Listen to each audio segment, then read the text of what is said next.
Okie dokie, I believe we are all the way live. Hello and welcome to my graveyard. I am your host of the evening, the Cemetery Man from Salem, Mass. Always taking names, kicking candy ass, live and in living color here with you on Grande's Graveyard. Welcome back to another edition of the show where tonight we pay tribute to one of horror's greatest of all time. Yes, ladies and gentlemen, when I think of the greatest filmmakers and creators in the history of the horror genre, this is a man that comes to mind immediately. This is a man that's directed some of my favorite films of all time, including the one that I'm repping on the shirt here with the Last House on the Left. I'm talking to you guys about the late Wes Craven, of course, who we lost just 8 years ago yesterday. Yesterday was the 8th year anniversary of his untimely passing of course, brain cancer. And we, of course, as a horror community, have missed him ever since. And it's been a really, emotional week for me, kind of going back, looking through his entire filmography from top to bottom, from, of course, Last House on the Left in 1972, all the way to his final film, Scream 4, in 2011. Now, I did not watch every single Wes Craven film in preparation for this. Of course, I only have a week in between every show, so there's no way I got to 20-plus films in his filmography, but for the most part, I've seen all of his work aside from like 3 movies, and we'll get there. I'll tell you what those are. But for the most part, I know my Wes Craven. I'm up to date on my Wes Craven. I'm super excited to pay tribute and honor this man tonight because, like I was saying before, I do think he's one of the greatest ever to do it. I really, truly believe that. I believe in a world of Dario Argento's and George Romero's and John Carpenter's. Wes Craven is right amongst those names. I really do believe that. I'd probably put him number 3 of all time when it comes to horror content creators. I don't think many better than Wes Craven, and I'm very excited here tonight to discuss his entire filmography from top to bottom. We have, of course, the tier maker of fun. There are 21 titles there. I believe it's 21. Might be 22, 23. I'm not sure the exact number. I didn't really count. That was a straight guess. I'm not sure. But I'm very excited to discuss the late Wes Craven and pay tribute to him tonight. So very excited. We got a bunch of people in the house. Miss C is here. Ciao, Grande and friends. Ciao, Miss C. I invited a friend for this. Very cool, Miss C. Thank you. Anthony Chobot is here. Hello, buddy. By the way, got 814 subs, and my birthday is Saturday. I'll be 40. Well, happy birthday, almost birthday, Anthony. But happy, I don't know, I know belated is for late, so happy early birthday. Aiden Vabra's in the house. Hello, everybody. Welcome, Mr. Vabra. My friend just messaged me. She said she'll be here after she eats. Well, I appreciate you spreading the good word. Thank you. Aiden Vabra, R.I.P. Wes Craven. He's greatly missed and changed the horror genre 3 times in 3 different decades. That's the thing. Like, I think what sets Wes apart from a Carpenter, from a Romero, from a Hooper, from some of the greats, right? He changed the genre 3 different times in 3 different decades and found a modicum of financial success alongside the critical success. It's one thing to reach critical success, but your film might not, find that big of an audience. Wes Craven found that big of an audience 3 separate times, man. It's just don't see that, man. I would say from a commercial standpoint, he's number 1. I don't think there's any horror director that made more money than Wes Craven. Like his filmography, I don't think you'll find a single one that made more money than a Wes Craven. Dare I say? People saying hi to one another. The Last House on the Left, Nightmare on Elm Street, and Scream are total game changers of the genre. Of course, yes, 70s, 80s, 90s. Can't deny it. It's 914 subs. Okay, you said 814, so is what it is. R.I.P. Wes Craven. I was sad when he died 8 years ago. Oh, absolutely. I remember a lot of people posting, and thanks for the nightmares. I believe it was the night before I started college. It was like the day before I started college is when he passed away. And I remember being super, super upset about it and binging all his movies and kind of going back and looking through them. And tonight it's going to be a lot of fun to kind of discuss and rank them all in order. Wes Craven's found a way to put the indie roots in mainstream horror seamlessly. Exactly. That's why I think Nightmare on Elm Street is arguably his best movie. But we'll get there when we get there. So everybody, cheers. We've got the code red tonight. Paying tribute to Wes, we got to be drinking the greatest drink in the world, and it's Mountain Dew Code Red. So cheers, everybody. I hope everybody's having a safe, happy, healthy day and looking forward to a safe, happy, healthy Labor Day weekend, if you will. We got Monday off, so I'll drink to that. Oh, man. Only the best. Only the best on Grande's Graveyard. Only the best for Wes, right? So, okay, let's get the tier maker up here. And we will start in the year 1972, where Wes Craven, who was a devoutly raised up growing Christian. I mean, he came from a very strict Christian family background where they didn't let him see films till he was in his mid to late teens. That was the first time that Wes Craven even saw a movie, let alone, of course, goes to college to become a teacher. He didn't really love that profession that much. And of course, he comes across Sean Cunningham, who decided to give him the financing and helped him market what would go on to be, in my opinion, one of the most impactful horror movies of all time and the greatest exploitation horror movie that's ever been made. And that's my humble opinion on this. I know it's a very controversial opinion. I know this is a love or hated type of movie. But you know what? If you hate it, if it's not for you, that's fine. I do think this is one of the greatest horror movies of all time, would be in my personal top 5. And that is his film from 1972. This is The Last House on the Left. Yes, The Last House on the Left. I mean, breathtaking, groundbreaking. To me, when you think the word iconic, you think of this movie. Every single thing about it from top to bottom is iconic to me. The multiple marketing campaigns, the tagline, "It rests on 13 acres of earth over the very center of hell," and the keep repeating, "It's only a movie, only a movie, only a movie." All of these sort of marketing tropes and gimmicks that Sean Cunningham brought to the table, who of course was a porn producer, porn filmmaker. Of course, Wes Craven would go on to make a porn. After this, they were from the porn industry, but they were deciding, hey, we had a little bit of money, let's scrap it together, let's make a horror film. And of course, this was sort of a remake in, spirit to the Ingmar Bergman film, The Virgin Springs, which is a fantastic film in and of its own right. But this is a movie that transitioned horror genre from the 1960s into the 1970s. And this is the movie that took the gloves off. The 1960s, definitely had some wonderful efforts, whether it be movies that Roman Polanski was making, whether it be a George Romero who was just coming on the scene in Night of the Living Dead in 1968, whether it be, movies like The Haunting, movies like The Innocents. Some great horror movies came out in the 1960s, but this is the horror movie in the 1970s that gave the 70s its identity for years and years to come. It's the movie that took the gloves off. And to me is one of the all-time greats. Of course, you have David Hess, in my opinion, giving what I think is the greatest villain role for any male performer in any horror movie in history. I love David Kruger's Hess in this movie and how mean-spirited his character is, how evil to the core that he is.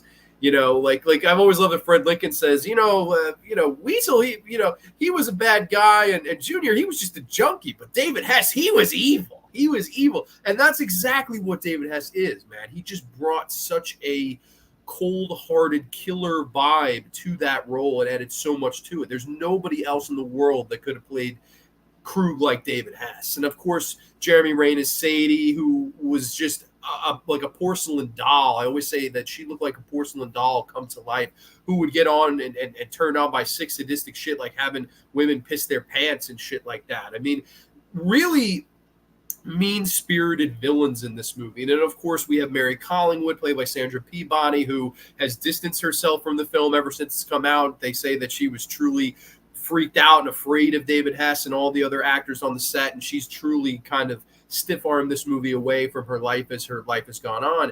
And I think that speaks to the true power of it, because this is a movie very much about a woman coming of age, and on a night where she decides to go to a concert, of course, with her friend, they, of course, ask pretty much the wrong person for some weed, and they get with the wrong crowd, and she's robbed of her womanhood before she ever gets to realize what it is. As David Hess and company, of course, rape and take advantage of them and mentally torture these girls in the middle of the woods. And to me, from top to bottom, this is a perfect movie. I don't have any issues with it. I know a lot of people hate the music from David Hess. I think the music from David Hess is wonderful. David Hess wrote music for Elvis Presley. That's how great David Hess was, man. Not just a great actor, but a wonderful, musician. I love the music that David Hess adds in this movie. I love The Road Leads to Nowhere. And, of course, my favorite song in the entire thing, Now You're All Alone. Just some of the best stuff ever.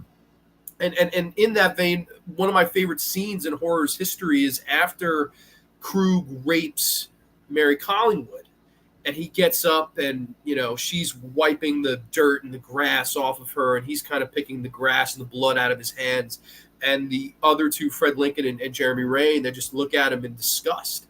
And then he looks at himself in disgust as he sees she's throwing up in the corner, and the way she walks away just so defeated, to me, is horror done perfect. That's how you do the genre. Is it didn't matter that he didn't kill her right then and there. Her life was over. He just took her innocence and her womanhood, like I was saying, before she ever got to know what it was. And as she slowly but surely walks into the water of sadness and depression, and David Hess almost puts her out of her misery, that's some of the most powerful stuff I've ever seen in film. It really is. And considering that this was a first-time filmmaker and a Wes Craven who had not seen a movie till his mid-teens, is just astounding to me how effective that scene is to this day. 50 plus years later, I still feel that scene and its strength and its power. And then, of course, it becomes a big revenge story towards the end, where you have this very fun finale in The Last House on the Left with Mary's family versus, these four goons. A perfect horror movie. I think one of Wes Craven's best, if not his best. In my opinion, it's number 2 in his filmography here. So I won't keep you in suspense anymore. This is an absolute S-tier slam dunk. I don't have any issues at all. I know that there's a lot of people that do, but for me, for my money, there are a few movies in the exploitation field and the horror field that hit me with the same impact that The Last House on the Left does. I've done commentary for this film. I have reviewed it on past shows. I just think it's a perfect movie. I really couldn't tell you enough. Like, I bleed this movie. I have multiple Last House on the Left shirts. I have the Arrow special edition box. I am a mark for The Last House on the Left. One of the all-time greats, in my humble opinion. So highly recommend Last House on the Left to anyone who, has not seen it. I would assume everyone's seen it by now, but you never truly know. Let's see. Cheers to everyone drinking a Mountain Dew Baja Blast. Well, cheers to that. I got the code red, buddy. I got the code red. So very cool. Hope you're enjoying. Well, Last House on the Left could be considered to be a prequel to Nightmare on Elm Street because it has elements including the parents who would take revenge on their offspring's killer. And of course, yes, it stars Krug, which was short for Krueger. That's where they came up with the name for Krueger, which in another world, I would have loved to have seen David Hess as Freddy Krueger, just because I'm such a David Hess mark. And David Hess would make an entire career out of playing this part. Like, if you watch Hitchhike, he's basically playing Krug. If you watch House on the Edge of the Park from Ruggero Deodato, he's basically playing this same part. I mean, he made a career out of playing this same role because he was that damn good at it. And I think David Hess's performance in this has got to be in discussion for some of the best ever. I did years ago, back when I was in the studio in college, I did a show where it was called the Carrie Awards, and I gave out acting awards, just like it was in the Oscars. And I gave David Hess best performance in a horror movie because I truly think he is that terrifying, sinister, and naturally, organically evil. Like when he's telling his own son to blow his brains out. I want you to take the gun and I want you to blow your brains out. No, I want you to take the gun and blow your brains out. Like, the power in that. He convinces his son to fucking shoot himself. That's some fucking crazy shit, man. Only Hess. But welcome, Slasher Fred. Hope all is well with you, man. Missy, a lot of horror movies feel like soft porn with a story. Okay, that's fair enough. Definitely enjoy the sleaze element, not going to lie. I'm not a person that dislikes sleaze. Last House on the Left is a classic, but a hard watch. Definitely, I can understand that. I think this is one of those movies that, like, it has that reputation of being disturbing. I still believe that it is. Like, I don't think it's aged poorly in and of the fact that it still hits you in the feels. It still makes you feel uncomfortable. And it doesn't really cross the line too far. Maybe at the time it did, but at the time it had to because the genre really needed to change. It really needed that next, like, put it into the next gear as we transition from the 60s to the 70s. And this is the movie, I think, that did that. And then just paved the way for all of the great exploitation horror movies to come in that decade. And there were a ton of them. There really, truly were. Let's see. Hayden's Media Corner 2006. Hello, welcome, Hayden's. We have Aiden and Hayden back to back. Welcome, Hayden. That's a first-time name, so welcome to the graveyard. Wait. I jump in here and I see Last House on the Left in the eye. Okay, so Alvin Romero, welcome, my friend.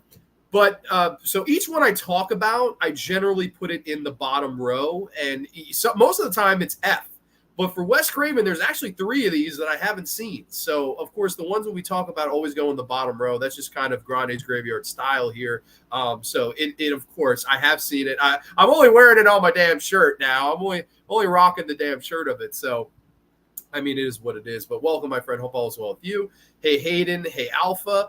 The Road Leads to Nowhere. What a classic song. Oh, my God. Amazing. What up, everybody? People saying hi to one another. In the film where one of the girls dies, they say the Lord's Prayer, which Craven used in Nightmare on Elm Street, People Under the Stairs. Of course, and then, of course, I believe, which fucking movie does that? There's one Wes Craven movie where they say the My Soul to Take prayer, and, of course, before My Soul to Take, which is kind of crazy. The original Last House is a true classic, but the remake is so mediocre and way too mainstream. That remake is passable, but it's just a Hollywood watered-down version of it. And I know a lot of people that'll tell me, oh, it's better. I don't fucking see that at all. But again, I come from the old school. Even though I'm a young guy, I come from the old school. Like, I enjoy exploitation 70s drive-in grindhouse movies. And to me, this is the granddaddy of them all. It really is. Like, you can pair this movie with any 70s drive-in horror movie, and it will work as a double feature. It's just classic. It really, truly is. I know they tried all the names, Krug and Company. They tried, of course, Sex Crime of the Century. None of those titles work. Last House on the Left, even though it doesn't really fit the movie. Last House on the Left, you hear that, I think ghost movie. I would think like a paranormal movie. But it somehow, worked. It made it work. I don't know how they did it. It's truly lightning in a bottle. Ciao, Grande. Love this episode. Mateo, welcome, my friend. Always good to see you, my friend. Mernzies Movie Mansion. What's up, Grande? What's up, Graveyard? What's going on, good brother? Okay, that's better. I love that film. It's gotten harder to watch for me as I've gotten older, but it's oddly effective. Well, dude, yeah, no, it's never an easy watch, but I think that speaks to its effectiveness. I really do. I really feel that way. My first horror movie was a Craven, Dream Warriors. Oh, hell yeah, man. We're the Dream Warriors. Dude, fucking Mernsey and me, we love Dream Master. I don't know. How do you feel about Dream Master, Mateo? I'd be curious to hear. Got my Nightmare on Elm Street on in the background. Let's celebrate a horror legend. Absolutely, Mernsey. Tonight we pay tribute. Cheers to you, my friend. Hey, Grande, talking about Last on the Left is till I already mentioned that. Absolutely, Brian. Welcome, my friend. Just joining now. That's perfectly fine. I totally understand. The goofy music and comedic scenes with Sensei. Oh, my God, of course. Yeah. Almost made the darker scenes more effective. You never see filmmaking like that anymore. Multi-tonal almost. Oh, my God. And so well done. I mean, I know they initially wanted him to play Krug. They initially wanted, why the fuck? I can't think of his fucking name, the guy who plays Sensei. It's escaping my head. But they wanted him to play Krug, and he just didn't do good in the audition. And he said, hey, I got this buddy of mine, though. Why don't I play the deputy? And you get this guy, and that's how David Hess got the job. So without him, we never would have got David Hess. He's the one that offered him the role. I was very confused. Oh, no worries, no worries. You're I know you're not terribly new to the channel, but that's how I do the tier list. I always, what I'm talking about, I single it out just so people can see. But yeah, I know tonight it's weird. Sorry for the autocorrect. No worries. Don't remember anything about the remake. Yeah, no, I think it's just very standard movie. Texas is here. Hey, everyone. Been watching TV waiting for dinner. Hell yeah, man. Martin Cove. That's right. Martin Cove. Thank you, guys. What happened to the background? Grande feels naked watching you without the posters. I just wanted to kind of record in here tonight. It was very fucking hot today, and I have air conditioning here. I don't down there, and I was like, you know what? I'm going to fucking just cool off a little bit tonight, so I'm sorry about the nakedness. I took the posters down. I used to have Leprechaun 3, and I had Dream Master here. I had to take it down because they had to paint this motherfucker. They painted it fucking white, so I don't understand the point of this, but whatever the fuck. Wes Craven does homage to the Spanish director on the first Nightmare on Elm Street with the goat in the boiler room. Well, I love that scene. So, okay, I've gushed about Last House on the Left enough. I'm sorry about that, because now it's time to gush about Wes Craven's third film. And I know that you're probably thinking, oh, wasn't that his second film? It was not. His second film is not on here. His second film, of course, being The Fireworks Woman, which he directed under the alias of Abe Snake. Yes, Abe Snake was Wes Craven's alias as he directed a porn film in 1975 Apparently, you can find this movie. I've never had the interest to watch a Wes Craven directed porn. Call me crazy, call me whatever you want to call me, but I never watched The Fireworks Woman, and it's not on here. So I haven't. It would go into the haven't seen. If you have seen The Fireworks Woman, let me know what you think of The Fireworks Woman, because it's so. I will say this. It is amazing to me that this guy made two of the greatest drive-in exploitation horror movies of all time, and then in between was a porn. I would wonder, like, is it one of the greatest porns of all? Like, I really would love to know. Like, I've never decided to watch because of that, but out of curiosity, I really am curious. But I mean, it is what it is. That was, of course, his second movie. So this brings us to his third movie, which, again, in my humble opinion, is one of the all-time greats, and a movie that has scared me to my core ever since I seen it. It is from 1977. This is the nice American family that didn't want to kill, but they didn't want to die. I'm talking to you people tonight about Wes Craven's The Hills Have Eyes. Yes, The Hills Have Eyes from 1977. Another masterpiece, another absolute masterpiece. And it's really truly become one of my all-time favorite films. Like, ever since the first time I watched it, it got under my skin. It freaked me out. It really just fucking struck a nerve with me. Like, I know Last House probably struck a nerve more with most people. This is the movie that struck a nerve more with me because it just scared the fucking shit out of me. And while I like Last House a little bit more, I do think The Hills Have Eyes is just as good, if not better. I mean, it's so close to me. I even put up a poll this week. I was so curious to see, how close those two would be. And Last House won by a pretty healthy margin. But that's not to say that The Hills Have Eyes is not a great, perfect exploitation grindhouse drive-in movie too. And of course, the first thing that I always remember is this poster. I think it's one of the best horror posters of all fucking time. And that's why I did the orange on the bottom tonight is to tribute that Hills Have Eyes orange. Just amazing stuff. And Michael Berryman, how about we cast people with real deformities to be the cannibals in the hills of our movie? Amazing. And of course, this movie had the same art director as the Texas Chainsaw Massacre. Of course, the nice American family traveling to the town with movie stars and fancy cars who are told, stay on the main road, stay on the main road. They beg him to stay on the main road. They don't listen to him. The guy doesn't listen to him. And of course, their car breaks down, and then they're, hunted down by the cannibalistic family in the hills, the inbred family in the hills, of course, that all call each other by planet names, which I always thought was brilliant. Mercury, you there, Mercury? This here's Mars. Amazing. How simple is that? They're going to call each other by the planets. On paper, it doesn't sound like much, but in the movie, it fucking works. We all remember Pluto. We all remember Papa Jupe. We all remember Mars. We all remember these motherfuckers, man. Memorability is key. And some of the sequences in horror in this movie scare me to my core to this fucking day. I love the scene where they're in the RV and they're just sleeping, trying to fucking, catch some Z's. And the fucking Pluto and Mars break in and all fucking hell breaks loose. The fucking Barbara character gets grabbed. The parrot gets his head bitten off. People get shot. Some of the craziest shit ever. Big Bob getting burned alive. And that's not my Bob. That's not my Bob. The fucking actress is horrible. The Virginia Vincent bitch, you fucking suck. But the rest of them are all really, really good. The lead guy looks just like my dad. I swear to you, if the guy who plays Doug looks exactly like my dad at that time. Like, to the point where I've asked my dad, I'm like, you were in the fucking Hills of Eyes. I know it. Like, that's fucking you. And you just won't admit it. But he's like, I'm not fucking Martin Spear. So, I mean, it is what it is. My dad hates this movie, by the way. So did my grandmother. A lot of people hate this one. But I fucking love it. And to me, it's like the perfect fucking grindhouse movie from top to bottom. Like, the setting in the hills is just so good and well done here. And of course, the same art director as the Texas Chainsaw Massacre, he brought some of that effectiveness and creepiness and eeriness to this movie. And I think it works. I dare to say this might be the scariest Craven film. It's this or Elm Street for me. It just absolutely just creeps me out. Some of the promos cut by Papa Jupe. I'll eat your kids. I'll eat the brains of your kids. As he's fucking eating this guy's leg. Like, that's some crazy shit. Like, cut a promo on a dead man that you burned alive as you're eating his leg and threaten to eat his grandchildren. I love horror. That's fucking nuts. But it's great. It's just so fucking great. I can't tell you enough. I just love The Hills Have Eyes. I think it's just a great idea. A family just breaking down in the middle of the fucking hills, and then they get stalked, and it's just so fucking effective from top to bottom. The whole finale with the dogs and I killed your bitch. I killed your bitch. Michael Berryman getting his throat chewed out and the fucking Achilles tendon and how real and disturbing that looks. The two characters using their mother as bait. They use their dead mother and tie her in a chair to use her as bait to trick Papa Jupe. Like, could you imagine the horror of doing that?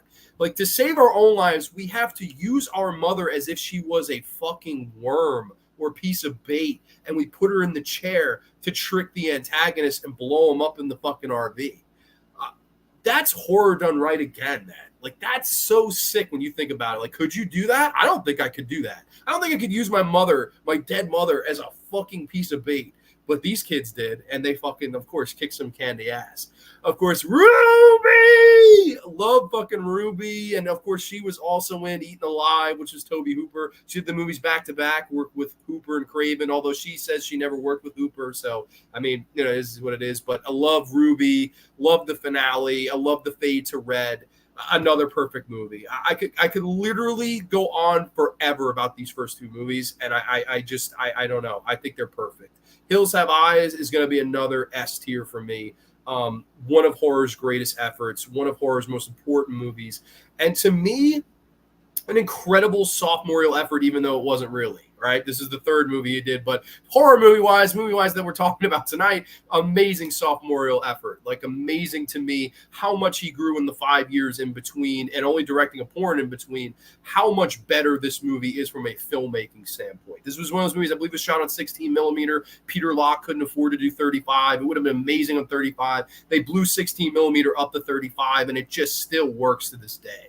I've got the 4K of this. Doesn't look great. It's not a great looking movie in 4K, but that's part of the charm to it, is how fucking gritty it is and grimy it is. And that's why I love The Hills Have Eyes. This is one of those movies that works even if you have a VHS or the old Anchor Bay 2-disc DVD, which I still have.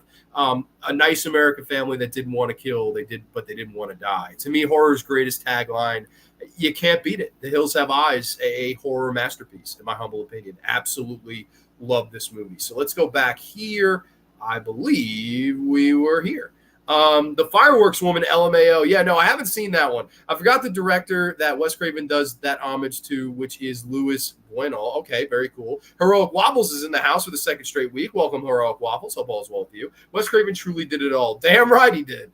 This movie features a future 80s movie star Dee Wallace. Of course, horror scream queen royalty, man. Of course, from Cujo and E.T. and The Howling. And, of course, she's right here as one of the victims. Michael Berryman said on Joe Bob Briggs' show, said, I think the reason why he looks the way like he looks was he was born near Hiroshima when the bomb was dropped. And of course, yeah, he can't grow fingernails. He doesn't have eyebrows. I've seen him in person. I've never actually got a chance to talk to him. I've seen him at a show, but I never got a chance to sit down and tell him how much this movie means to me. And I should have, because I do. The Hills Have Eyes means the world to me. I have the mini poster. That's a one-sheet poster I would fucking throw a few grand for. I'm not even afraid to say it. If anybody knows like one-sheet horror movie poster collectors out there, I don't know enough. I really don't. If you know them and they have a one-sheet of this movie they're looking to sell, I will buy in a heartbeat. This is one of the few one-sheet horror movies that I would pay any fucking money for the poster. I really would. I think it's that iconic.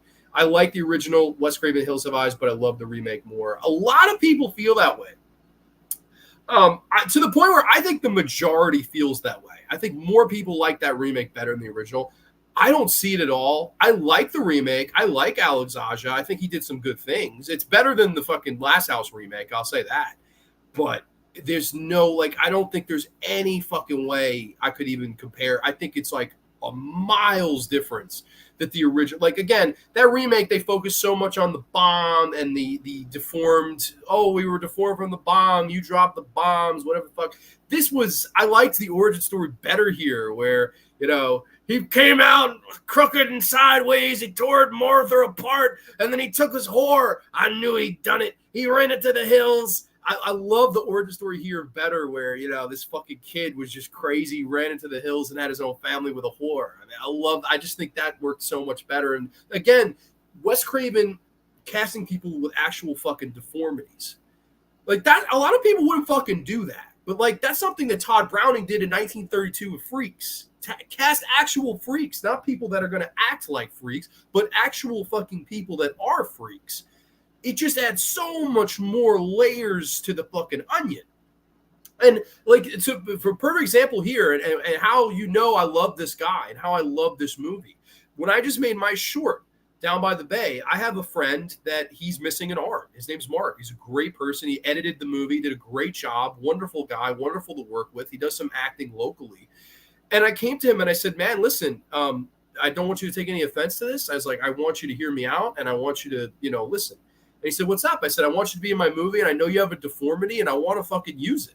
And he was like, dude, absolutely. He goes, they do it all the time at the haunted house. He goes, this haunted house attraction. He's an actor there where he jumps out and scares you. And they use his fake arm. He cosplays as Ash from The Evil Dead, of course, because, he puts the chainsaw on and it looks like it's for real. And I said, that's something I want to use. I want to actually take something like this, just like a Wes Craven used a Michael Berryman in 1977. I used my friend Mark this past year to do this short film. Use the deformity because it's real. It's not fake. It's not a prosthetic. It's not, how did they do that? He's really fucking doesn't have an arm.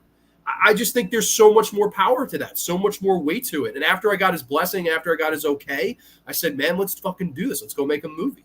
I think I know it's not politically correct maybe of a mentality, but I just, the way I see it, and I think it's beautiful that way. I really do. There is also an alternate happy ending where the character Ruby becomes a member. Well, she's also in the fucking sequel, which we'll get to. That may be Wes Craven's worst movie. Fun fact, Wes Craven handpicked Alex Anja to remake Hills Have Eyes. Oh, well, he really couldn't have picked a better guy at that time. I mean, Alex Anja is a fucking great filmmaker. I love Alex Anja. If you ever watched some of the Motley Crue music videos like Home Sweet Home or Smoking in the Boys' Room, Michael Berryman appeared in the movie. That's awesome. I love Michael Berryman. I've heard he's a great guy, too. I've got to meet him. Home, an episode from The X-Files, is such a great homage to The Hills Have Eyes. Gotta love that. The Weeknd did a song called The Hills, which, what the fuck, really? That I have no idea of. The Weeknd fucking paid tribute. That sounds like a fucking made up. I adore Hills Have Eyes original, one of the top movies, one of the type of movies that make me love horror. I would agree with that.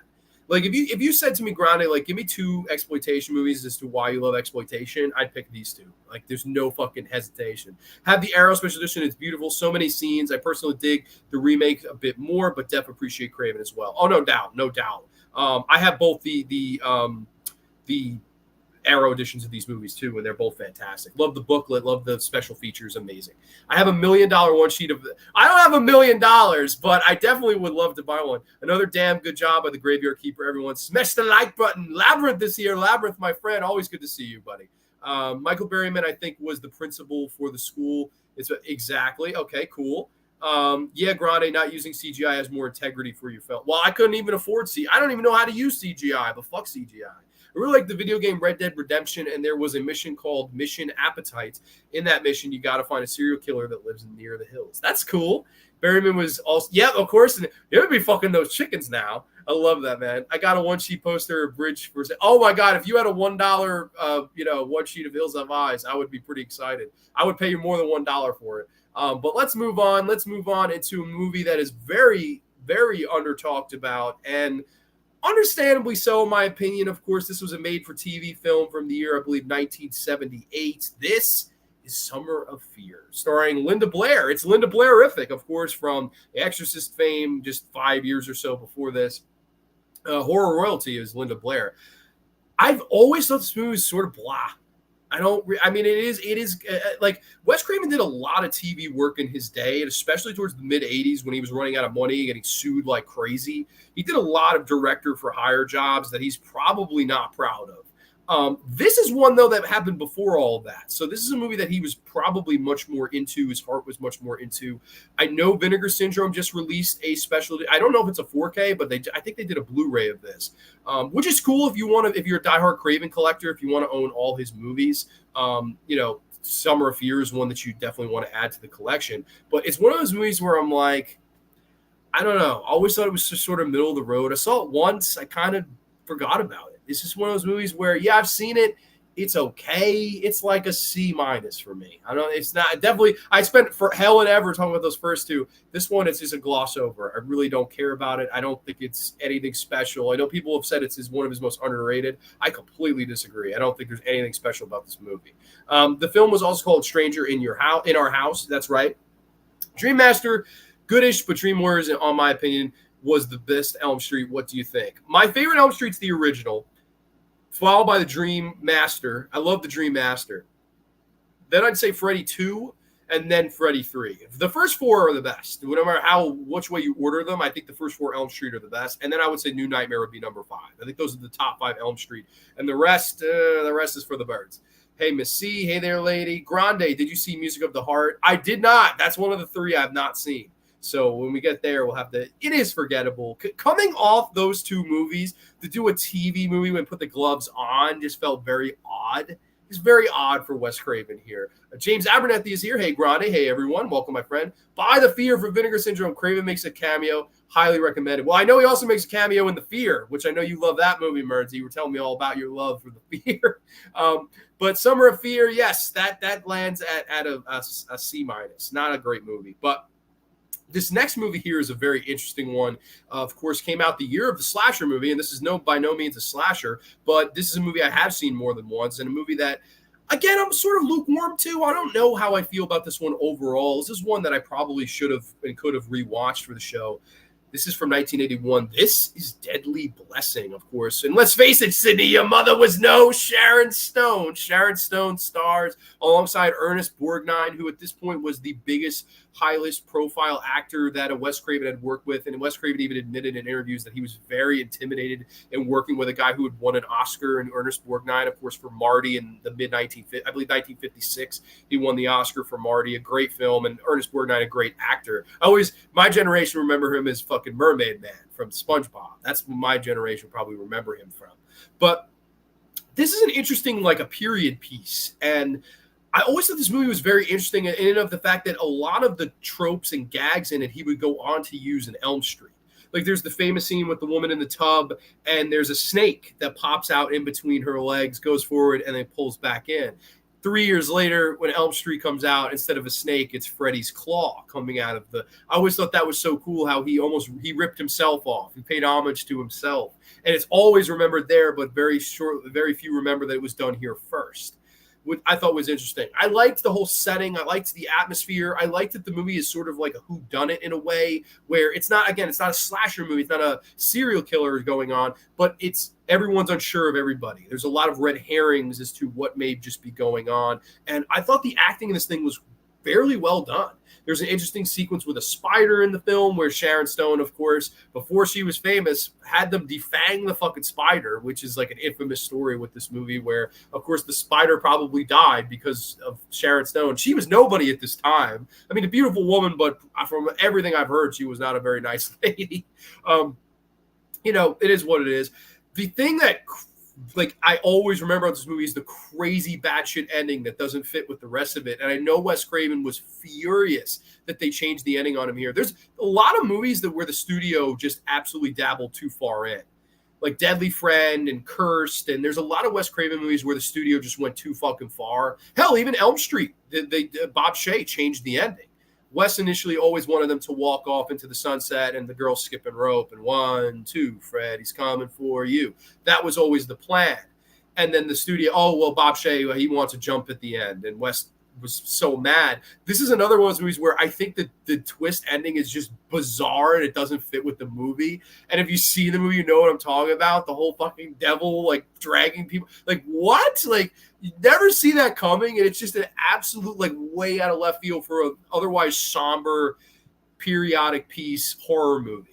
I look at this, and this is something that it reminds me of like a Robert Eggers, like something Robert Eggers would do nowadays. Like, I'm not saying I would ever want this to be remade, but like it's definitely along the vein. It has like vibes of like The Witch and The Lighthouse. It has those vibes to it. It has that kind of feel. And I think Wes Craven did a really good job. And I think this was a much better change in pace than A Summer of Fear was. If you're moving from the exploitation and you're going to the 1980s, he instead went periodic old school, which I thought was an interesting turn. I really do. And this movie and the next movie, you really see his kind of admiration for older cinema and cinema that he probably didn't discover till he was, again, towards 20 years old, because he wasn't allowed to watch these movies from the strict Christian religious upbringing.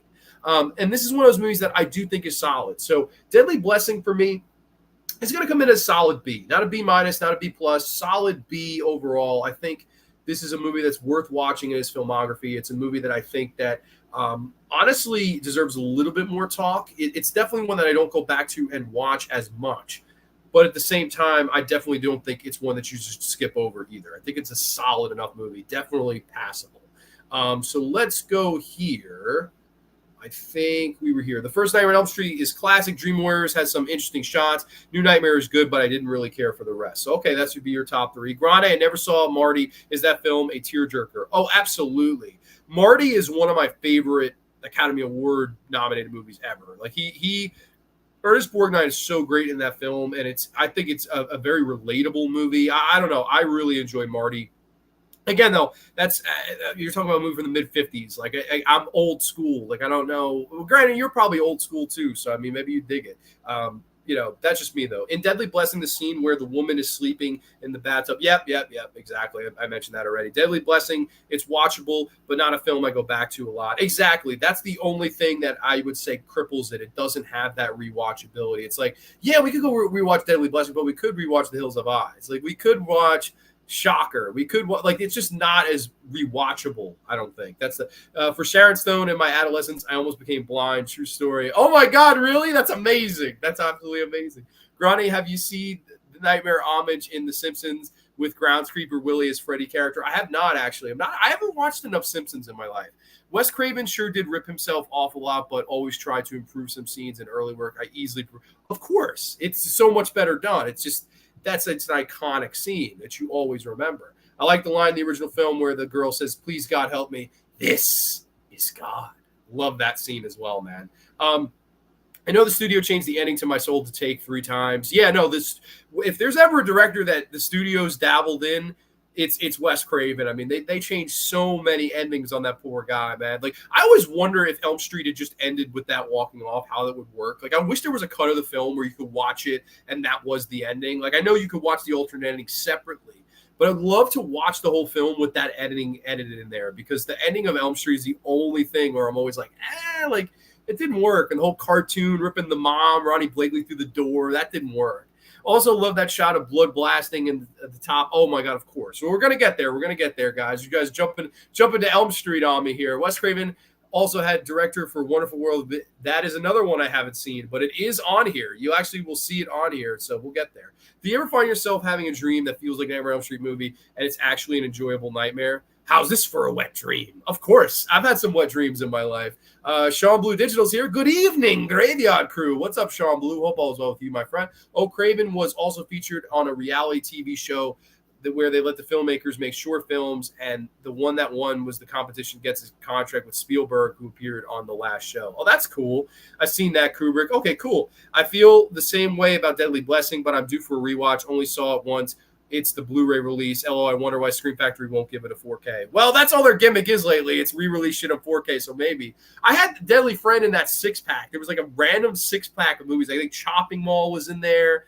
It was the weirdest 6-pack. None of the movies went together, but that was one of the movies I had in there. Craven appears on the reality show called The Lot, where he was asked in an episode to give feedback on filmmakers. Very cool. I believe the series is called Exposure. Okay, very cool, very cool. So let's move on here into one that Murdsy was telling me he loves.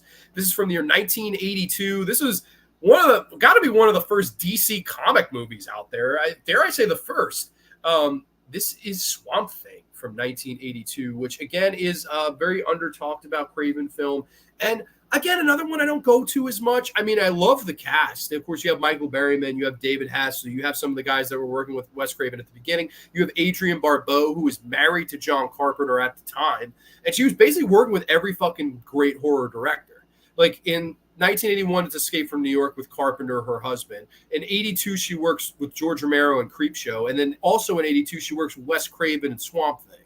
Like, That's fucking crazy. She worked with those 3 directors in a 2-year period. Is like the 3 greatest, or 3 of the greatest ever, and she worked all of them within a span of 2 years. I would say of those 3 films, though, Swamp Thing is the weak link there. Like Escape from New York, great movie. Creepshow, great movie. Swamp Thing, eh. I know that Adrienne Barbeau was interesting enough. I think the behind the scenes of this movie is so much more interesting than the movie itself. And I actually always remembered the fucking Heather Locklear sequel a little bit more. I like the Heather Locklear. I think it was Return of Swamp Thing, which I liked slightly better, even though this is probably a better directed and made film.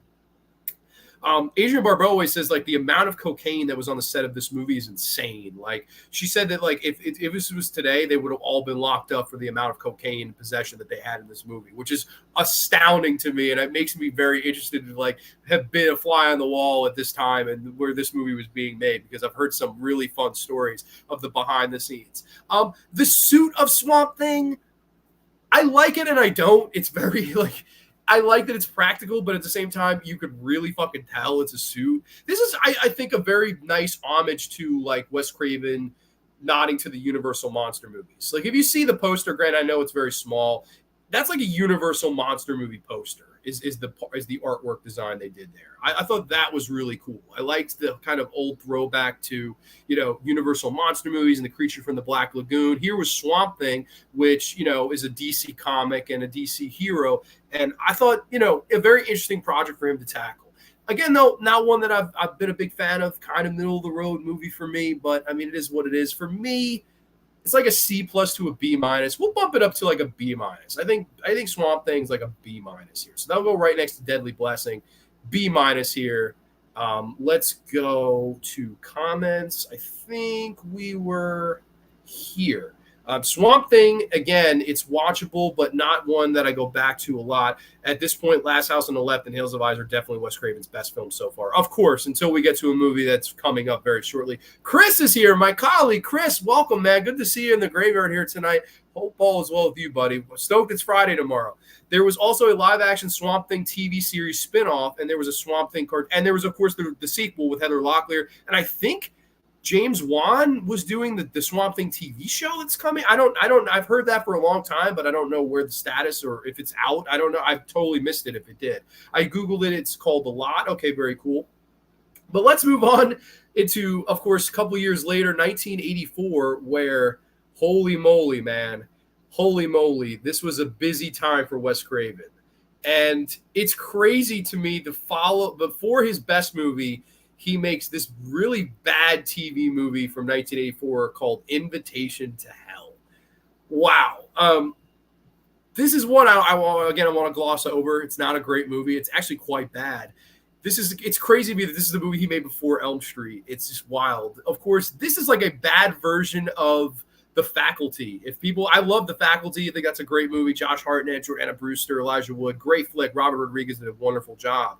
This particular movie, though, is just leaves a lot to be desired. It's like a family that moved to a new house, and there's some weird things going on at the job place, and fucking people are getting infected and possessed, and it is wild. There are some scenes in the spa it's like a movie that's a cure for insomnia. Like this and one that we're getting on soon are cures for insomnia, like really poor made-for-TV movies that I'm pretty sure Wes Craven was just making for money at the time, because he was like bankrupt at this point. Like he makes this for the money, he makes Chiller for the money, he makes Hills Have Eyes Part 2 for the money, and he's admitted that over the years. These were director for hire jobs. Of course, he also would do they would do Twilight Zone episodes in the 1980s just for the money. So this was a really kind of, interesting time in his career where he was starving for money, and this was a movie that helped him finance his next movie, which of course was arguably his best movie. So Invitation to Hell for me is going to be our first F. I don't like this movie, never cared for it. I think it's interesting to note that, of course, he worked with Dean Cundey. Dean Cundey of all the John Carpenter movies that Dean Cundey worked on, one of the great cinematographers of all time, worked with Wes Craven on this movie here. So it's interesting that those two collaborated, and it's on a piece of shit like Invitation to Hell. Awful movie. Highly recommend you stay away from it. It is really, really quite bad. Today was a Friday. It felt like it, man. It really did. I hope tomorrow feels like it too. I hope a nice, easy day, and then we get a nice Labor Day weekend to party, man. You nailed it. Invitation to Hell is a poor man's version. It is, and emphasis on the poor. Like, it's a poor poor version, man. It is a bad film. The movie starred two child stars who were popular in the 1980s. Barrett Oliver from The Never Ending Story. That's right, the Soul Moon Frye, who was known for playing the role of Punky Brewster. Well, interesting enough, too. Barrett Oliver's Never Ending Story, the kid who plays Atreyu, is also in Case Busters in a couple years after this. So Wes Craven worked for both of the lead kids from Neverending Story in separate projects. I just think that's absolutely wild. But Neverending Story is a lot better movie than this. Definitely watch that over this. Never seen it or heard of it. Well, there's a reason for that. And there's a reason there's not a special edition Blu-ray of this. It's like Summer of Fear is an A compared to this. One of Craven's worst, in my bottom 5 Craven. But funny enough, completely turning everything around is, in my opinion, the best Wes Craven movie. And the movie that I would say is definitely in consideration for the best horror movie ever made. A movie that, to me, transcended the slasher genre at the time and is an all-time great movie. And that's, of course, from 1984. I'm talking about A Nightmare on Elm Street. Yes, A Nightmare on Elm Street from 1984. One of like a few perfect horror movies out there, and I would say it's Wes Craven's best. To me, it's Elm Street, Last House, and then the number 3 spot could be a bunch of different movies, but those are easily my top 2. But Elm Street is just a masterpiece, one of the best horror movies ever made from top to bottom. And it's amazing how this thing came together and how New Line Cinema was this new company at the time, and Bob Shaye was this up-and-coming producer who, the making of this movie is almost as infamous as the movie itself. There's just a lot of problems, a lot of financial issues, and all the issues and hardships they got through to get it done. And then the movie that comes out just absolutely struck a nerve in the community. Of course, I always remember this came out the same day as Silent Night, Deadly Night, and Silent Night, Deadly Night got a wider release. And because of all of the family's marketing, or picketing, I should say, the release of that film being about a killer Santa Claus, or a guy that believed he was Santa Claus, or what Santa Claus should do, that, of course, got that movie released from theaters, and Elm Street, slowly but surely through word of mouth, became a bigger and bigger hit. And, of course, New Line Cinema was put on the map, and it's known as the house that Freddy built, all because of this movie. And to me, it is the perfect example of what Aiden was saying before, of how he took what he had learned, right?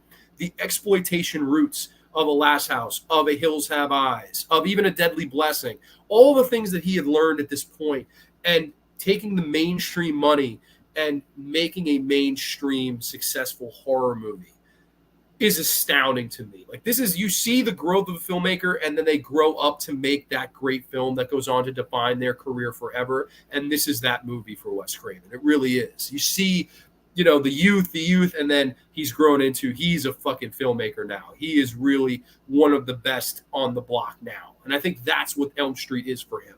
The score from Charles Bernstein, incredible. Do, do, do, do, do, do, do, do, do. The nightmare sequences and how he makes them truly feel like nightmares that we've had before. Maybe not exactly what we've seen in our nightmares, but makes them feel just like them. Of course, the opening in the boiler room where, of course, Tina is running around the boiler room, and the scratching of the claw and Freddy popping up behind her, the goat. Some of the creepiest stuff you've ever seen. The story of the girls talking to one another. Nancy, you just dreamed about the same creep I did. And the first murder sequence where Freddy Krueger literally butters up the victim. I mean, just some of the scariest stuff ever. Oh my God, help me, God. This is God. As, Freddy cuts his own fingers off and really just mentally tortures her before executing the kill. And how amazing that scene in the room is shot, where she's being stabbed and ripped apart, and the walls and just bleeding like buckets. Some of the best stuff I've ever seen in a horror movie. Just absolutely disturbing to this day. And you watch and you're like, this must have been really complicated to make, but man, they did a wonderful job here. And I know that they used the whole rotating room, which, again, they wouldn't do that nowadays. And in that remake, you saw it. They just did CGI and threw it all around the room. It didn't work. You see the heart here. You see that homemade feel here, which really worked and really makes this the classic horror movie that everyone remembers it to be. Some of the scenes and scare sequences, and hey, no running in the hallway. The dragging the body in the body bag as the arm kind of reaches out.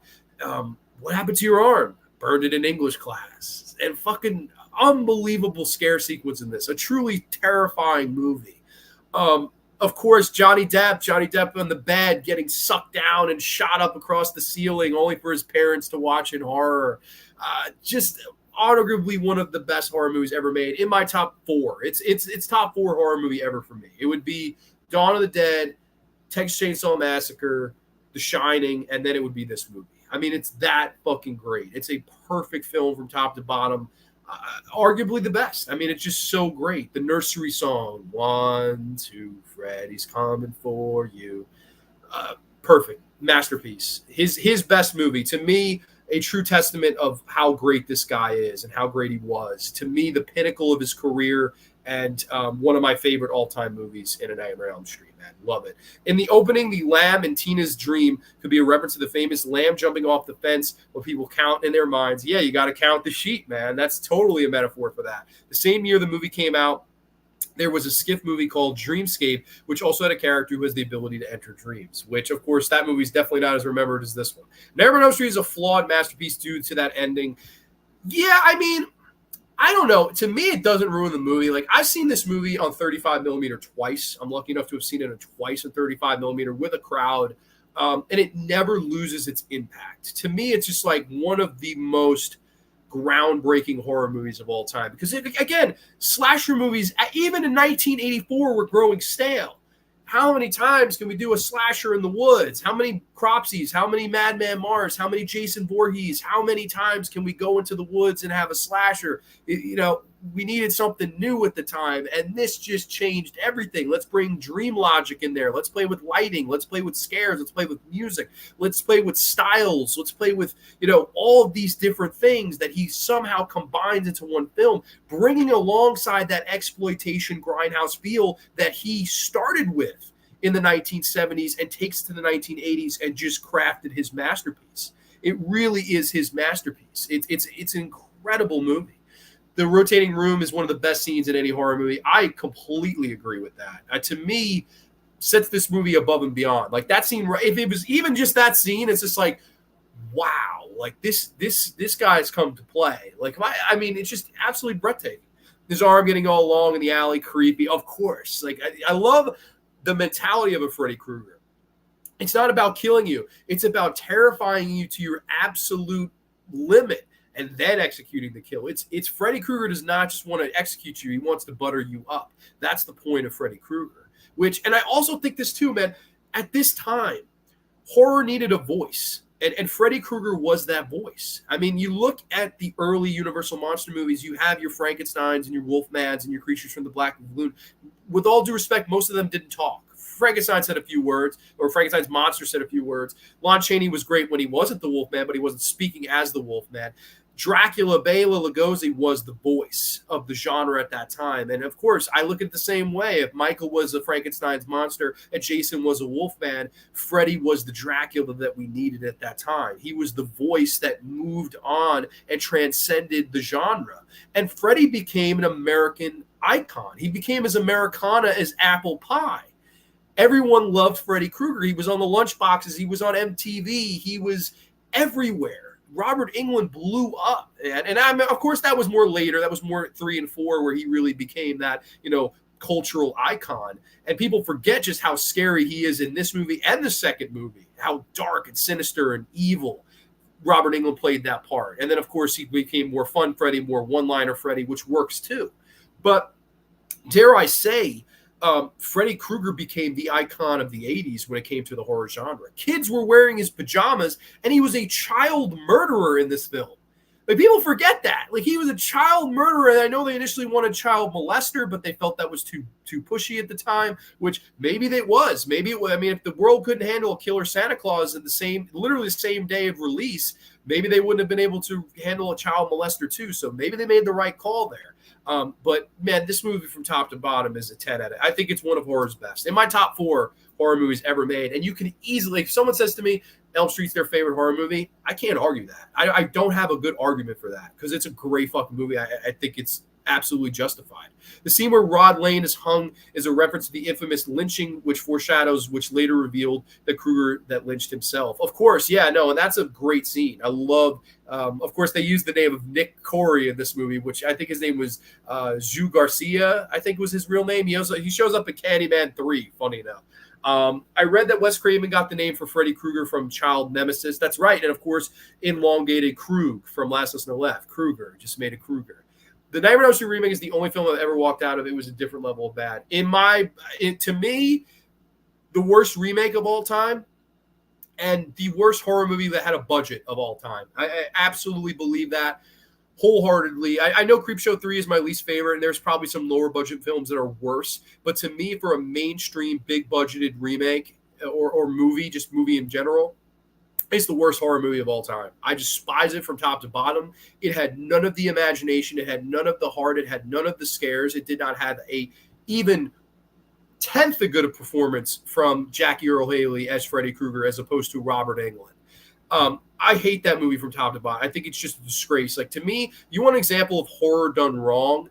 That movie. Just watch that movie and you will just, there's nothing done right. I mean, you took a music video director and just absolutely put him in the wrong position, man. Awful film. A boring final girl that literally makes you want to fall asleep, which is, is what it is. Horrible. I agree with you. The ending was a Bob Shea idea. Craven didn't want it. That's right. The whole cartoony ending, which that doesn't work. I would say The Last House on the Left and Hills of Eyes have better endings in this movie, and Scream as well. Scream probably is the best ending of any Craven movie. But this ending, yeah, it's like, oh, if only, they just filmed her walking off to school and the kids jumping rope, singing the song. I think you have literally, even more perfect of a perfect movie. I love the fact that Heather Langenkamp's character, hidden bottles of alcohol, is kind of funny. Oh, well, the hidden bottles of Coke, the cans of Coke, and the you're talking about the mother. Okay, that's right. Yeah, no, that I never ever noticed that until I watched it with a crowd. Like all the alcohol that lady drinks in the movie, like. So funny. But also, I know Ronnie Blakely gets a lot of shit, and understandably so. She's not a great actress, even though she has been nominated for an Academy Award in her day, funny enough. I love the way she tells the story. A few of our family friends, we grabbed gasoline and we poured it around the old boiler room and we watched him burn. Freddie can't get you anymore because mommy killed him. I love the way she tells the story. It's so fucking good. To me, it's like one of horror's best origins is the way she tells that story, and you can envision the whole thing in your mind. Another thing that remake did very poorly was actually showing it happen, and it had nowhere near the same effect of that story. The power of her telling that story, it just you can't remake that one. It's like, to me, it's like Texas Chainsaw Massacre. You can't remake it, and they did, and it failed miserably. The death of Johnny Depp, one of the best on-screen deaths of all time. I would agree. It's just so shocking and frightening. And I love how they focus on the horror of his parents. How they're like, oh my God. Like they're literally getting sick over it. Like, could you imagine your own pride and joy just being fucking thrown up into the room? Like, holy shit, man. I would be sick too. I read that Freddy was originally written as a child molester. That's right.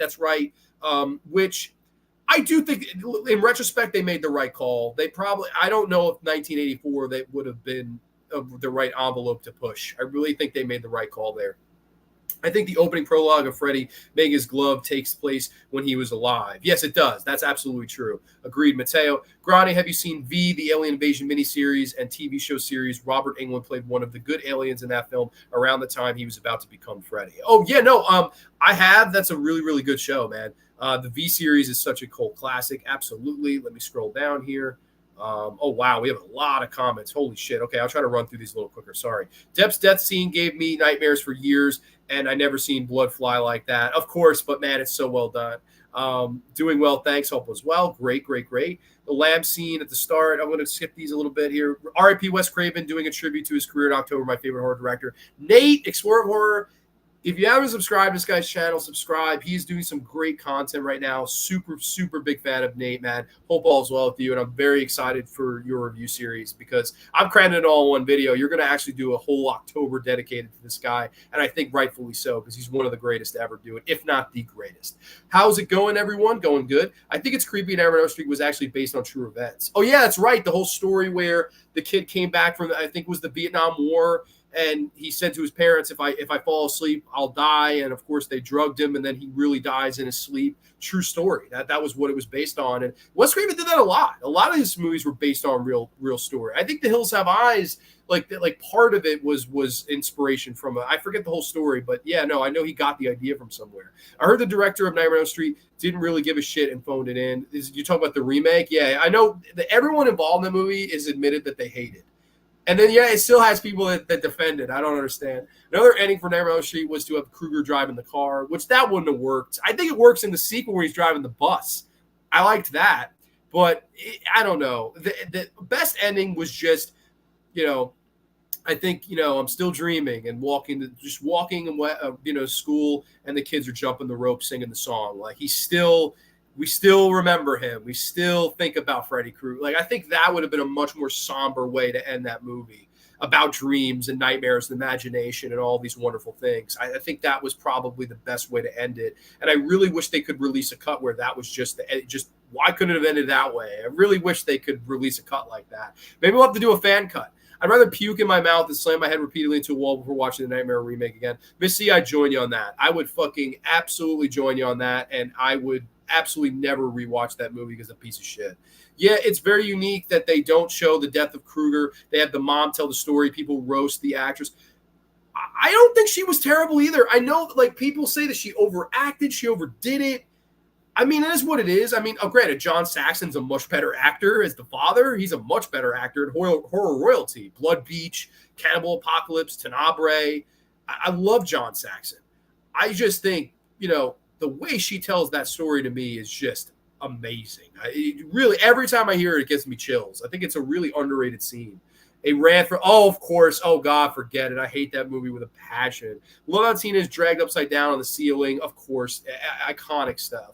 I rewatched TCM 03 remake recently, and wow, that movie was way worse than I remembered. I hate that fucking movie.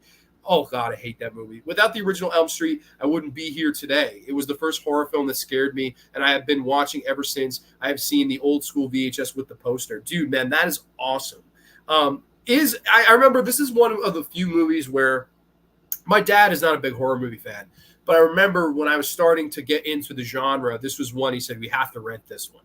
And we watched it together, and his gimmick was he'd turn the volume up without telling you. Granted, you could see it at the bottom of the TV where the scares were coming, and he was one of those people. He was never a father where he was like, "Oh, it's okay, like don't be afraid, Freddy won't get you." He wanted to see you jump, like he really wanted to see you fucking jump and scare the shit out of you, kid. That was my dad, so that I always remember that with him, man. And it has that sentimental value to me. Was watching that with him. It's one of few horror movies that my dad actually likes. Is this movie? If you ever see the country movie Nashville, yes, I believe she got nominated for an Oscar for that, if I'm not mistaken. Pretty cool seeing it on VHS for the first time. Absolutely. Wow. I'm trying to catch up. Pretty cool seeing it on VHS for the first time. Thank you so much, man. I really appreciate that. Dude, absolutely. Connie Britton is the mother from Nightmare on Elm Street. I think it's Ronnie Blakely is the actress's name. Yes, from the remake. Oh, you're talking about the remake. Sorry. Yeah, the mother going through the door kind of looks silly, but I accept it. Exactly. It's like, everything else is so good, I'll give you the pass. Like, that's always how I looked at the ending of this movie. Won't lie, I'm in the minority. I think it's totally possible to remake an Nightmare on Elm Street, but it has to be done well, and the remake we got was terrible. That's true. Like a Mike Flanagan would have done a much better job. And I know that all the marks want that to happen. Everyone, because of how good Haunting of Hill House was, because of how good Hush is, because of how good an Oculus is, Mike Flanagan is the front runner. Like, everybody and their fucking grandma want him to do it. And I know the Craven Estate has the rights right now. I hope the Craven Estate just keeps it. You saw what they did. You saw what Michael Bay did with that fucking remake. Just leave it alone. I would never, ever touch Nightmare on Elm Street again. It just let it die. We had a good run. You had 4 really good movies. I'm talking about the Nightmare on Elm Street remake, not the classic original film. Everyone involved with the remake just phoned it in and made things worse. They didn't get Wes Craven's permission. And I know, whereas Wes Craven, I know, bashed a lot of the sequels. Like, I know he hated the second movie, hated A Nightmare on Elm Street 2, Freddy's Revenge. He said in the interviews years later, he's like, the remake was the worst piece of shit I've ever seen. Like, he hated the remake even more. So I'm very happy that he hated the remake as much as we all do. John Saxon was also in Bruce Lee film Enter the Dragon. Of course, yeah, that was a little bit earlier in the 70s. Yes, Nightmare on Elm Street was based on the real-life sleep paralysis phenomenon that refugees from Laos, Cambodia, and Vietnam experience. That's right. Dude, apparently Michael Felcher's been working on him, but it remains to be seen. I don't know. Yeah, my dad told me Blair Witch was a real and had me watch the tape. I got scared of the crap. Yeah, exactly. Like that. I think that's so fun. Like that sentimental value that sometimes people can add to films for you. Like I know Ghostface Brett was telling me like so many movies he had seen with his mom and how much those movies mean to him because he was with his mom when he saw them. So it's like I love when you hear sentimental value stories like that because it makes the film more enjoyable. Even if it's a bad movie, it can make a film more enjoyable. Did you know the actor who plays the kid who reads the Shakespeare in the classroom is Daryl Hannah's brother? I did not fucking know that. That's absolutely wild. I know Lynn Shay is the teacher, which is always cool to see her. Nate, I thought Blair Witch was god-awful. Thoughts on the Freddy in part one? The look. I personally love it. It's unique. I love it too. I would say Freddy is his scariest in the second movie. I think he's so scary in the second. I think the second movie does not get enough love, man. I love Freddy's Revenge. I love those first four movies a lot. Blair Witch 2 is also terrible. Oh my God, absolutely. Both of the Blair Witch follow-ups were terrible. So Nightmare on Elm Street, slam dunk, S tier, his best movie in my opinion, and there's no fucking debate about it. I love Last House, I love Hills Have Eyes, and there's one other movie that I'll have in the S column, spoiler alert, but to me, Elm Street is the pinnacle. Elm Street was his best movie. And it's what's fucking crazy is like he really went dry for a while after this. I mean, dry. And I know he was in the financial constraints, so he wasn't making movies with a passion. He was doing it as a job. And you see the difference between passion and a job with these next few titles, which are almost all bad. As we get into this movie from 1985, of course, starring Paul Sorvino. This is Wes Craven's Chiller. Wow. You want to talk about a piece of shit movie that is the cure for insomnia. It is Wes Craven's Chiller. This is a movie that you would find in the Walmart bin for like $4.88. Like this is like one of the biggest pieces of shit movies I've ever fucking seen in my entire life. I hate this movie. It has something to do with a cryogenically frozen motherfucker. There's an investigation going on. The movie looks like dog shit. I mean, dog shit. Like this movie looks like fucking dog shit. Like it looks like it was shot with a fucking potato. It just looks like shit. And it is horrendously bad. Like it is, I've never been able to get through it. I've seen about 50 minutes of this movie and I've never been interested to see the rest. It's just the most boring movie Wes Craven ever made. And I know, again, he would not have done it if he didn't need the money because he was being sued heavily at the time. He was in and out of court. He took this as a quick job, and it shows. I don't see any heart, any passion. I don't know how you go from the absolute pinnacle of your career and one of the all-time great horror movies in Nightmare on Elm Street to a piece of shit TV movie like this that is in his bottom three in Chiller. I hate this movie. I'm not spending time in this movie. We have to fucking just throw it in the F because, oh my God, it is a piece of monkey shit. I hate Chiller. It's so sick how you go from the fucking top of the Kingda Ka to the fucking bottom of the fucking world, man. What a horrendous movie. I love the bathtub scene where Nancy's pulled into the abyss. Oh my God, so brilliant. So magical. That's that movie, man. It's magic. Nightmare on Elm Street's magic. Bathtub scene's great. Exactly. Completely agree. Nice. Glad you gave Hills Have Eyes it's just desserts. Has to get It's Just Desserts. It's a masterpiece. I love the scene where Freddy is pressing his body through the wall above Heather Langenkamp's bed. Oh my God, another amazing scene. Yeah, no, fucking Chiller is awful. Exactly. I thought I was one of the few who saw Wes Craven's Chiller. Well, Aiden, if you have $4.88 to your name, you could buy the DVD at any Walmart. Granted, this was years ago. I remember used to see Wes Craven. Wow. Bought it. And I was like, yo, what the fuck is this? I believe I threw the DVD out. I don't have it anymore. Like, I was so fucking pissed. I tried like 3 times to get through it, and I was like, fuck this, and I threw it out. I believe that is the case. I was like, fuck it. Tell me what you really think, Grande. I don't think you're being honest enough. It's fucking horrible. Wes Craven was also one of the producers of the remake. Dude, man, for the few bad movies Wes Craven directed, he has produced even worse. Wes Craven presented us with They Wes Craven presented us with Dracula 3000 or 2000, whatever the fuck. Wes Craven presented us with The Fear. Wes Craven presented us with the Carnival of Souls remake, which is a piece of dog poop. I hate almost everything he fucking produced in name only is bad. Like, very few you're gonna find that are any good. Is Chiller that crap with Paul Sorvino? Yes, it is. It is the piece of shit with Paul Sorvino. You're right. Chiller deserves an F. Such an incredibly shitty follow-up to Nightmare on Elm Street. It is insane that this is his follow-up, and it's insane that this is not even the worst movie he made in 1985 because it's the next movie. LOL, the bargain bin. Dude, yeah, it was in like the 488. I remember seeing it being like, Wes Craven's Chiller in 1985. He made Elm Street. Oh my God. I remember going home like giddy as a motherfucker. And I put it in and I was like 20 minutes in. I was like, I want to take a nap. Like, this is just call it boring. That's the name. It's just awful. Oh my God, what a terrible fucking film. Terrible. Which though brings me to his worst movie he ever made. In 1985, and I'm ashamed he made this movie, but I will say this: we never got an apology for Invitation to Hell. We never got an apology for Chiller. Wes Craven apologized for this next movie. He said in interviews that he only did it to make money. He was this was the most desperate he was in his entire career because everyone and their fucking mother was suing him, and he had to make this movie for the money. Otherwise, he may not have ever made film again. Like, that's how vital this movie was. He literally just needed this movie to get a paycheck to stay afloat. And it's The Hills Have Eyes Part 2. The Hills Still Have Eyes. The worst Wes Craven movie. Easily the worst Wes Craven movie for me. And I give it the pass only because he's apologized for it. Like, I did an episode in the past. It was a very fun episode, especially if you like to hear me rant. I did an episode where it's called When Good Directors Go Bad. And I talked about some of the best horror filmmakers in their worst films.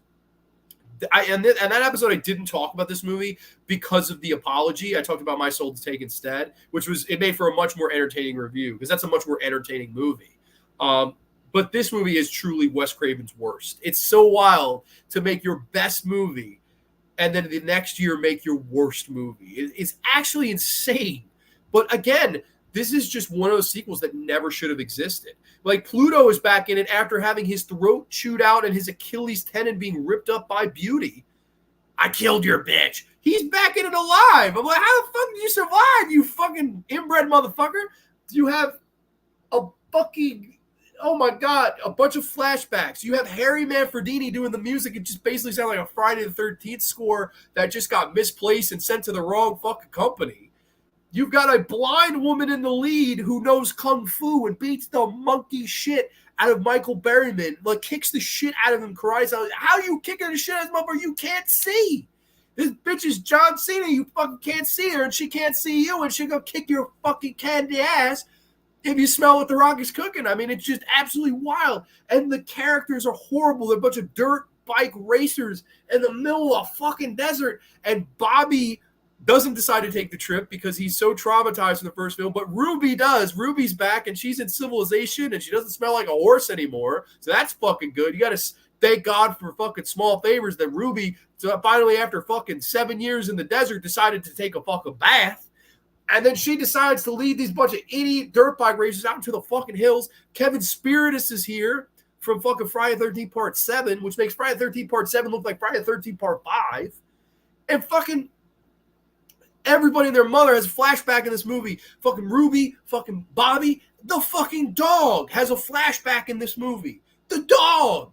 The fucking zoom in the dog and the dog's thinking, and then we go flashback to them. Like, what are you doing? Like, oh my God, this is a clear case of he didn't have time. He needed money. And he said, fuck it, I'm going to do a Silent Night, Deadly Night Part 2 where he did flashbacks to the original and filled the rest in with really, really shitty follow-ups. And I know also the following year, I believe it was, they wanted Danny Steinman to do something similar to this with The Last House on the Left and make a part 2 to it. Even to the point where there are certain old school VHS tapes where you can see the teaser trailer for The Last House on the Left Part 2, which was going to be directed by Danny Steinman, and it was going to be another, Wes Craven was going to produce it to get the money. That was going to happen, and for some reason it didn't. You even find, if you look around hard enough on the internet, you can find, like, you know, ads for it. The Hills Have, Last House on the Left Part 2, which I'm happy that didn't happen. in a world where we got The Hills Have Eyes Part 2 and it's a piece of shit, even though Craven directed it, in a world where Danny Steinman makes Last House on the Left Part 2, as much I love Danny Steinman and Savage Streets and Friday 5, it would have been a disaster. It really would have been a disaster. I'm very happy they fucking didn't do it. But I'm very, very sad that they did make this movie. I think it's the worst Wes Craven film of all time. And it's a easy F-tier movie. F-tier. It's so crazy. Look, we have the same amount of S as we do an F. And then you have 3 movies in the middle. So 9 movies in, we've got 3 that have failed, 3 that are perfect, and 3 that are just all right. So it's absolutely a wild ride for the Wes Craven filmography here. It's just absolutely wild. But let me go back into comments here. Wow, where the heck were we? I think we were here. Nate, sometimes you can find a diamond in the rough. That's true, but Chiller is not a diamond in the rough. It's just a fucking corn and a fucking turd. Feast is the only good film Wes Craven produced. I would agree with that. A lot of good people produced that movie. Like Matt Damon produced that. Like, what? Wes Craven and Robert Englund also reunited for the film Wishmaster. That's a good movie that Wes Craven produced. All right, so maybe there's some good ones. Yeah, I mentioned a lot of the bad ones. Sometimes, Brian, I found Prom Night in it, if that counts for anything. Well, I'm not even a big fan of that movie either. Fan of Children of the Corn? Check the bargain bin. Oh, my God, you get every sequel in there. Why was he being sued? So there's numerous reasons he was being sued. Of course, number one, Elm Street. Elm Street was a big, he was being sued out the fucking wazoo for Elm Street. He was just in a lot of legal trouble at the time, and most of it due to Elm Street. So he had to find money in order to afford the countersue. So yeah, that was a big reason why this movie was made. And if you look, every fucking thing he did around this time was just a job. He directs 6 or 7 episodes of the Twilight Zone 80s series. That was for money. He directs a bunch of TV movies. He does the next movie, a Disney film called Case Busters that I didn't even know existed or was directed by him until this fucking show prep. Another movie he did for the money. He doesn't get back on his feet until 1986, where he does Deadly Friend. That was a passion project for him, even though the studio shit all over it in his eyes and in the writer's eyes. Bruce Joel Rubin, I believe his name is, guy that wrote Ghost and My Life and really good movies. Oh Jesus, this film, it's not even a full movie. Oh, it's terrible. It's really, really terrible movie. I always Wishmaster, and Wes Craven produced that film. Otherwise, yeah, exactly. I would agree completely with you. Nate, I like Children of the Corn, especially the Arrow edition. They got a 4K of Children of the Corn, I think. Hills of Ice Part 2 is just a flashback movie. To me, it's how some people see Silent Night, Deadly Night 2 is how I see The Hills Have Eyes Part 2. I think The Hills Have Eyes Part 2 is a way worse version. At least The Hills Have Eyes Part 2 has, at least Silent Night Part 2 has Eric Freeman. It's just entertaining. This movie has nothing entertaining and it's just boring. Yeah, no, it's so fucking bad. The dog flashback scene, that's right. Beast isn't even dead somehow. He's 100 dog years. Exactly. The villains suck. The Reaper. Oh my God, the Reaper's fucking horrible, man. It's only a movie. Yeah, it's still only a movie. That's right. Grande, you will direct Last House on the Left sequel because I said so. Oh my God, dude. You see, that's you can't make a sequel to this fucking movie. You just can't. I'm glad they didn't. Or Grande, was it Hills Have Eyes? You said never became. No, they never did the Last House sequel, but you can. If you look hard enough on the internet, you'll see they had promotions for it. It was going to happen. I found Your Good Directors Go Bad. We'll watch. Oh, Missy, you'll love that fucking show. I know you appreciate my ranting, so you will love that show. Fun fact, Danny Steinman's father, Herbert Steinman, helped finance Dawn of the Dead. No fucking way. Long live the Steinmans, man. I love the Steinmans even more. It is. It really is. It's exactly it's very similar movies in how they were fucking, conceived, but one is entertaining and the other one is awful. And of course, unfortunately, it's the one directed by Wes Craven that was awful, not the one directed by Lee Harry. So go figure. But next is a movie I haven't seen. It's Case Busters, starring Noah Hathaway, also from, of course, The Neverending Story. I've never seen this. I don't know if it's anywhere to watch, if it's on Disney Plus. Out of fucking curiosity, would love to see what a Wes Craven Disney film looks like. But otherwise, I've never seen it and never really plan on it. So, it is what it is. One we're going to gloss right over there. But next up is a movie that Miss C was telling me before that she loves. I'm sorry to laugh. This is one of the fucking weirdest movies. It's I actually can't fucking take this movie seriously. It is his film from 1986. This is Deadly Friend. Kristen Swanson, baby! I love Christy Swanson. Love her. She's my Buffy forever. But man, this fucking movie, what the fuck? This is like the most bizarre. I get what Craven and Bruce Joe Rubin were going for. I get completely what they were going for. They were going for like a very much more like heart-filled movie that had the sci-fi elements and fucking, like a sweet film, like a Short Circuit in that vein, which was around this time too with Short Circuit. It's like a boy meets girl. He kind of has a crush on Kristy Swanson. She doesn't, whatever. At some point, she dies, and they fucking make her like a robot type of deal. And fucking Kristy Swanson, they have these really weird tacked on gore scenes where Kristy Swanson's murdering people. And the scene in this where fucking Kristy Swanson throws a basketball at Anne Ramsey's fucking head, dude, and Anne Ramsey's head fucking explodes. One of the craziest murder sequences I've ever seen in any film is fucking Kristy Swanson throwing a basketball so hard that Anne Ramsey's head explodes. If you see that scene, man, you will fucking howl laughing. Like, it is one of the funniest scenes I've ever seen in a movie. And I know that they initially test screened this for audiences, and it got good test screenings. And everyone was like, yes, this is great. Release this. I know the producers meddled into it and said, listen, you're a horror guy. We want to sell this on the fact that you're a horror filmmaker. And they forced the horror in here. And that's why they added the 6 or so gore scenes to the movie. They were all reshot. And that's why you get the gore scenes that you do. And they really feel out of place here. Now, it's the most memorable thing in the movie, but at the same time, it took very much away from the story that Wes Craven and Bruce Joe Rubin, respectively, were trying to tell. And in that vein, both Craven and Bruce Joe Rubin disowned this movie to the point where neither one of them wanted credit for it, and their names stayed on it. They wanted to be Alan Smithied. It didn't happen that way. They sold the movie with Wes's name, and of course, Bruce Joel Rubin said it was the worst thing he was ever a part of. So it's very sad that the studio meddled into this. I really would have liked to have seen their version of it. And in an alternate world, I would love to see their version of it. But at the same time, I don't think it's a great movie. I don't even really think it's a good movie. I think it's actually kind of laughably bad in some ways.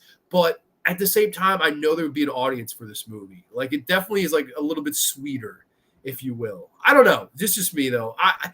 Deadly Friend is like a C. I think Deadly Friend's like a C. I think it's fucking funny in some ways. That's all for that basketball scene to me. But it is a shame that fucking they didn't let him have his own vision here. It's really a shame, in my opinion. But it is what it is. Deadly Friend is like a version of Bride of Frankenstein. Yeah, it's like a very 80s version of that fucking movie, which is like Bride of Frankenstein's a masterpiece, and then you fucking Deadly Friend. And this is one of those movies too where it's like, I know at the time Wes Craven was like, oh fuck Elm Street 2, and he wrote a dark script for Elm Street 3, but he was really like anti Elm Street this time. In comparison to this fucking movie, I'll take Elm Street 2 through 4 over this movie 8 days of the week, twice on Sunday. I do not fucking understand at all why he hated those. I guess maybe because it was his baby. I don't know. Dude, I'm so hyped for Deadly Friend. Don't be. It's nothing special. I'm in trouble. No. I'm not trying to shit on what you like. My next Craven film I got to see is Summer of Fear. Again, man, I thought that was forgettable. But Vincent did a Blu-ray, so if you want to pick that up. Deadly Friend. This movie is such a bizarre, hilarious fever dream, but that's not what the filmmakers intended. Exactly. Yeah, it feels like, somebody just dabbled in their vision, and it's a shame. It's like, it's a very tainted Craven movie. It's like this and Cursed are his most tainted movies from the studio. I love the opening scene where the car thief tries to break into the car. Yeah. Basketball death scene is iconic. Obviously, Grande doesn't love cheese and sleaze as much as I do. What the fuck? What sleaze do you see in this movie? If fucking Kristy Swanson, well, granted, Kristy Swanson was young at this time, but like of age, Kristy Swanson was fucking naked in this. Fuck yeah. Kristy Swanson was a beautiful lady. Wes Craven wanted Deadly Friend to be his Starman. Well, Starman's a lot better than this. Miss C, have you seen Crazy Fat Ethel? Oh my God, I love Crazy Fat Ethel. The greatest Thanksgiving horror movie of all time, man. Me and Nate did a commentary for that, man. Love Crazy Fat Ethel. Sub Explorer. No, I never heard of it before. Missy, you've never seen fucking Crazy Fat Ethel? Oh my God, everyone needs to see Crazy Fat Ethel in their life. It is a masterpiece. It is about this woman named well, her name's Ethel, but of course she's Crazy Fat Ethel. She gets released from a mental institution to live with her aunt. And she is this crazy woman who needs to eat food. And she can never get enough food. And she starts to murder people that get between her and her next meal. It is a masterpiece of like low budget B cinema. I love Crazy Fat Ethel. It's from, I think, 1970. It also goes under the title of Criminally Insane. Highly recommended. Craven was probably the most hot and cold of the big name horror directors. He'll direct 10 and then follow up with a solid 2. Well, Toby was like that too. Like I think a lot of people look at Toby like that. Like Toby, for every good movie he made 3 bad ones. I mean, I've heard a lot of people say that. It is what it is. I totally, it shows you how hard it is. It shows you how hard it really, really is. I agree with that, Alpha. He really, it's for real. He's right. I mean, you made fucking 2 F's after your S. It's so weird. Hey, Sean, never seen Deadly Friend. Feel like it'd be up my alley, though. LOL, does it have any gory bits? Oh, it does. Oh, my God. I wonder if I could get away with showing the fucking basketball scene on here. I would love to show it. I don't know. I don't want to get in trouble at the same time, though. Merdsy, look up basketball scene Deadly Friend. You will fucking piss your pants if you've never seen that. Hey, Sean, I love Craven, but he's gone some questionable movies. Yeah, no, it's true. It's very true he has. Grande, I will not see Crazy Fat Ethel. Oh, man, you love Crazy Fat Ethel. I've never seen Crazy Fat Ethel, but the description makes me smile. Oh, my God, dude, it's amazing. The lady looks like Ted Cruz. Like, she looks exactly like fucking Ted Cruz if he was like a 400-pound woman. There's a scene where she eats like 13 baked potatoes at once. To me, one of the best. I love Crazy Fat Ethel. The alternate title is Criminally Insane. You can watch it for free on anything. It's like an hour-long movie. I've done 2 commentaries for it. I did one with Nate and I did one with Corey where we watched Crazy Fat Ethel 1 and 2. Crazy Fat Ethel 2 is another Silent Night, Deadly Night 2 or Hills of Eyes 2 where it's all flashbacks and then you have like 20 minutes of new footage. So, I mean, Crazy Fat Ethel 2 is, a piece of shit. Crazy Fat Ethel 1 is the movie to watch. But after all this shit of movies that have come out after Nightmare on Elm Street, he finally fucking rebounded here with his effort from 1987 and look into the voodoo zombie world, which I thought was a really, really good idea for him to take this step at his point in his career. This was, of course, at the time where he made the 3-picture deal with Alive Films, where he would make this, Shocker, and The People Under the Stairs. That was the 3-picture deal at the time. It's funny, like Tobe Hooper had the 3-picture deal at the time where he had to make, I think, Life Force, Invaders from Mars, and Texas Chainsaw Massacre 2. Craven at the same time had this 3-picture deal with Alive Films. And the first one is just a fantastic movie. I'm talking about The Serpent and the Rainbow. Yes, The Serpent and the Rainbow, starring, of course, the legendary Bill Pullman, who I know, Nate, if he's still here, Bill Pullman gave one of the shittiest commentaries of all time for this movie on the Blu-ray special edition from Shout Factory, where Bill Pullman, after about half hour, walked out on the commentary and they kept it on the Blu-ray. Absolutely wild. I believe it was the last special edition Blu-ray they released where Wes Craven was still alive and with us. And I know I've heard the features are just really lackluster, but I think it's a damn good movie.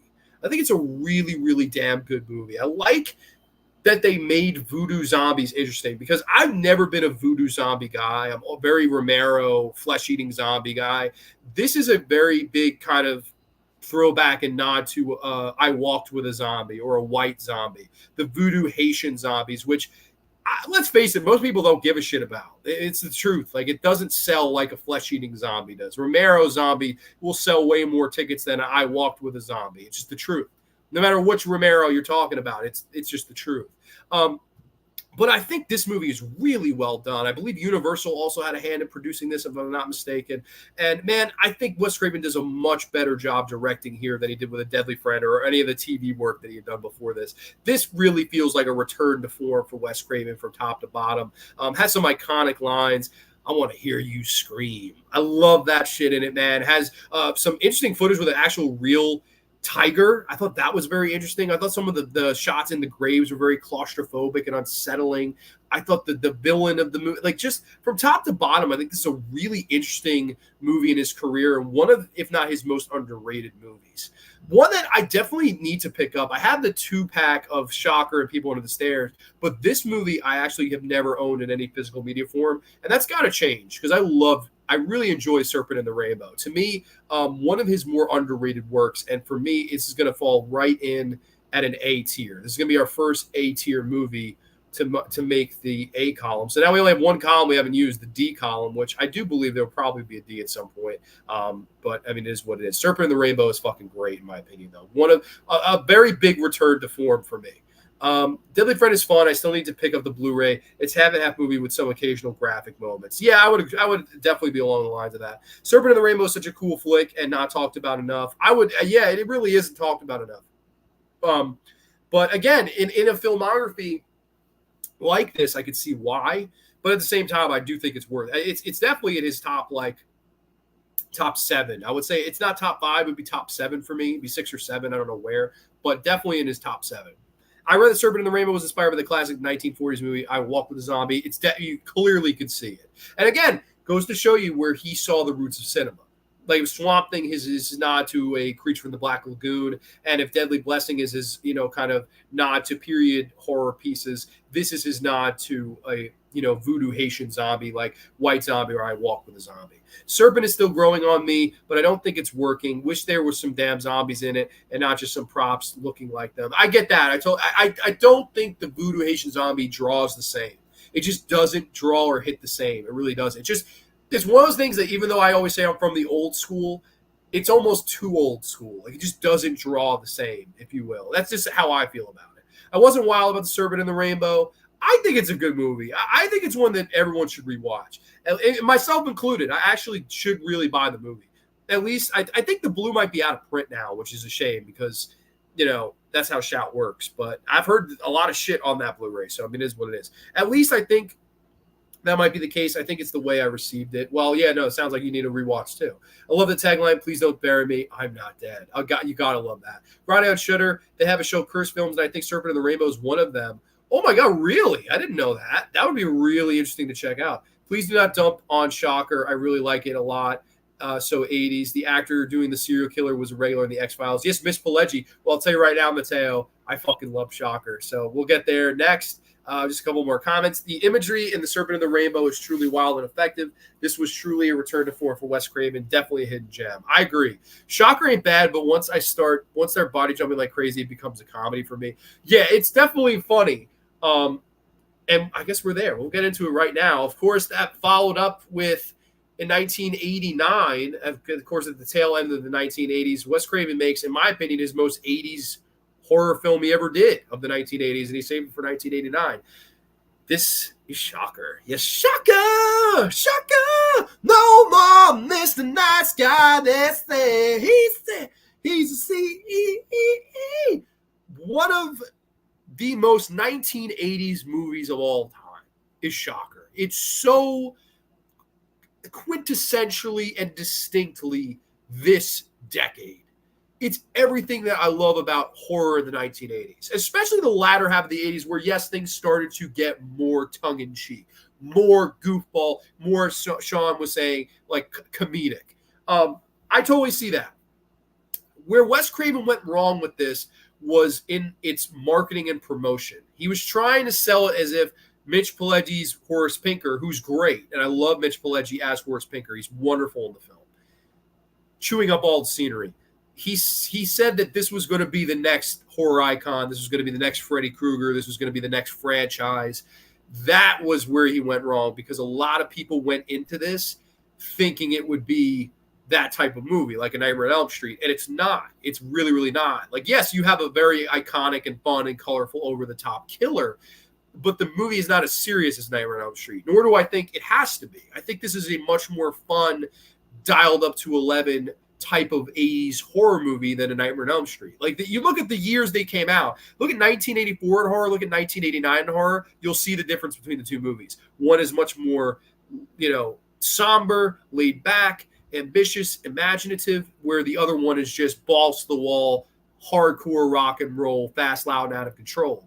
That's why I like Shocker. And I think it's a lot of fun. And, of course, the story of this kid, Jonathan, who keeps seeing these people dying in his dreams, again, the dream connection. And, he sees this man with a limp, Horace Pinker, who, keeps killing all these people. And, of course, is sentenced to the electric chair, but makes this kind of voodoo deal with the devil where he could start jumping through TV and jumping through bodies. And, of course, the whole thing kind of culminates into this fun chase across the channel surfing. Amazing. Absolutely amazing. I love this movie. I think it's just such a fun fucking time from top to bottom. Is it cheesy? Does it have laughably bad moments? Absolutely. But I think they play into the movie's charm. And the movie is very much embracing its tone. I think that's the biggest thing here too, which is a big difference between. I know a lot of people compare this to a later Wes Craven film in My Soul to Take. I think this movie embraces it, whereas that movie is trying to be more serious than it should have been. This movie really embraced it, and I think that's what makes Shocker work. And the soundtrack is incredible. We will have the power to rewrite our own story. Shaka! Shaka! Just a blast. An absolute blast from beginning to finish. It's long. It's like a 2-hour movie.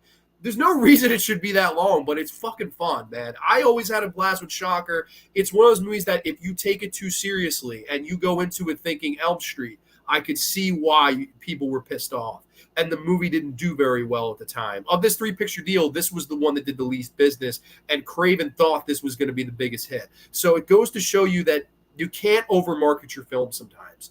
Never, ever, ever say this is the next big thing, because if it's not, people are going to compare it to the last big thing, and your film's going to suffer because of it. I really think that's the biggest gripe I have with the movie, is how he tried to sell it. And I think that is the reason why it was so poorly received for so many years. And I think why the movie has a small cult following is because the movie is so fun and embraces itself. I have a blast with Shocker. I think Shocker is fucking fun.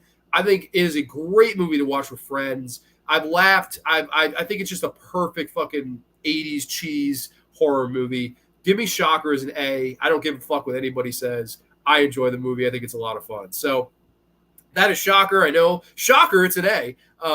But let me go here. The more I think about Shocker, would probably be in my top 5 Craven films. I probably like it more than Serpent and the Rainbow. Truly one of the most entertaining films ever. It would probably be around there for me, top 7, top 8. I don't know if I'd put it over. It's more rewatchable than Rainbow because it's so different. Like, Rainbow's a very serious movie where Shocker is just fucking dumb. Like, and it's dumb fun.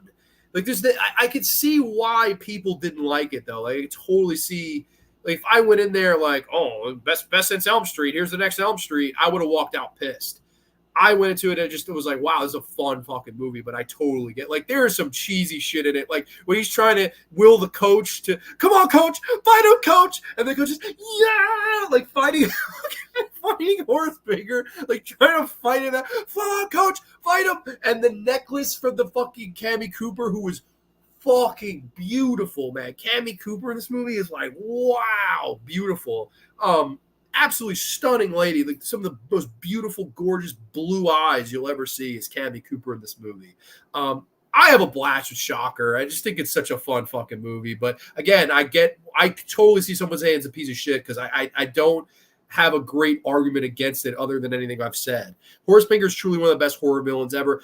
Man, we were robbed. It would have been so fun if we got more of Horace Pinker. But at the same time, I'm glad this was a standalone. I don't know how sequels would have went of this. I think it just works as a standalone now. Like, yeah, would we have liked to have seen more of Horace Pinker? Absolutely. But you know what? It is what it is. And Mitch Pileggi's too old, and I know his body has really betrayed him. I've seen the interview where he talked about how worn down his body is now, and he has issue putting his clothes on in the morning. That's how broken down Mitch Pileggi's body is over the years from stunts that he's performed, which is really sad to see. You know, he's almost like a movie version of a Mick Foley, like where it's like all the years of you know what he's sacrificed for the business has betrayed him in the long run, man. So it's really sad to see he couldn't even play the part now, and there's nobody else that could do it.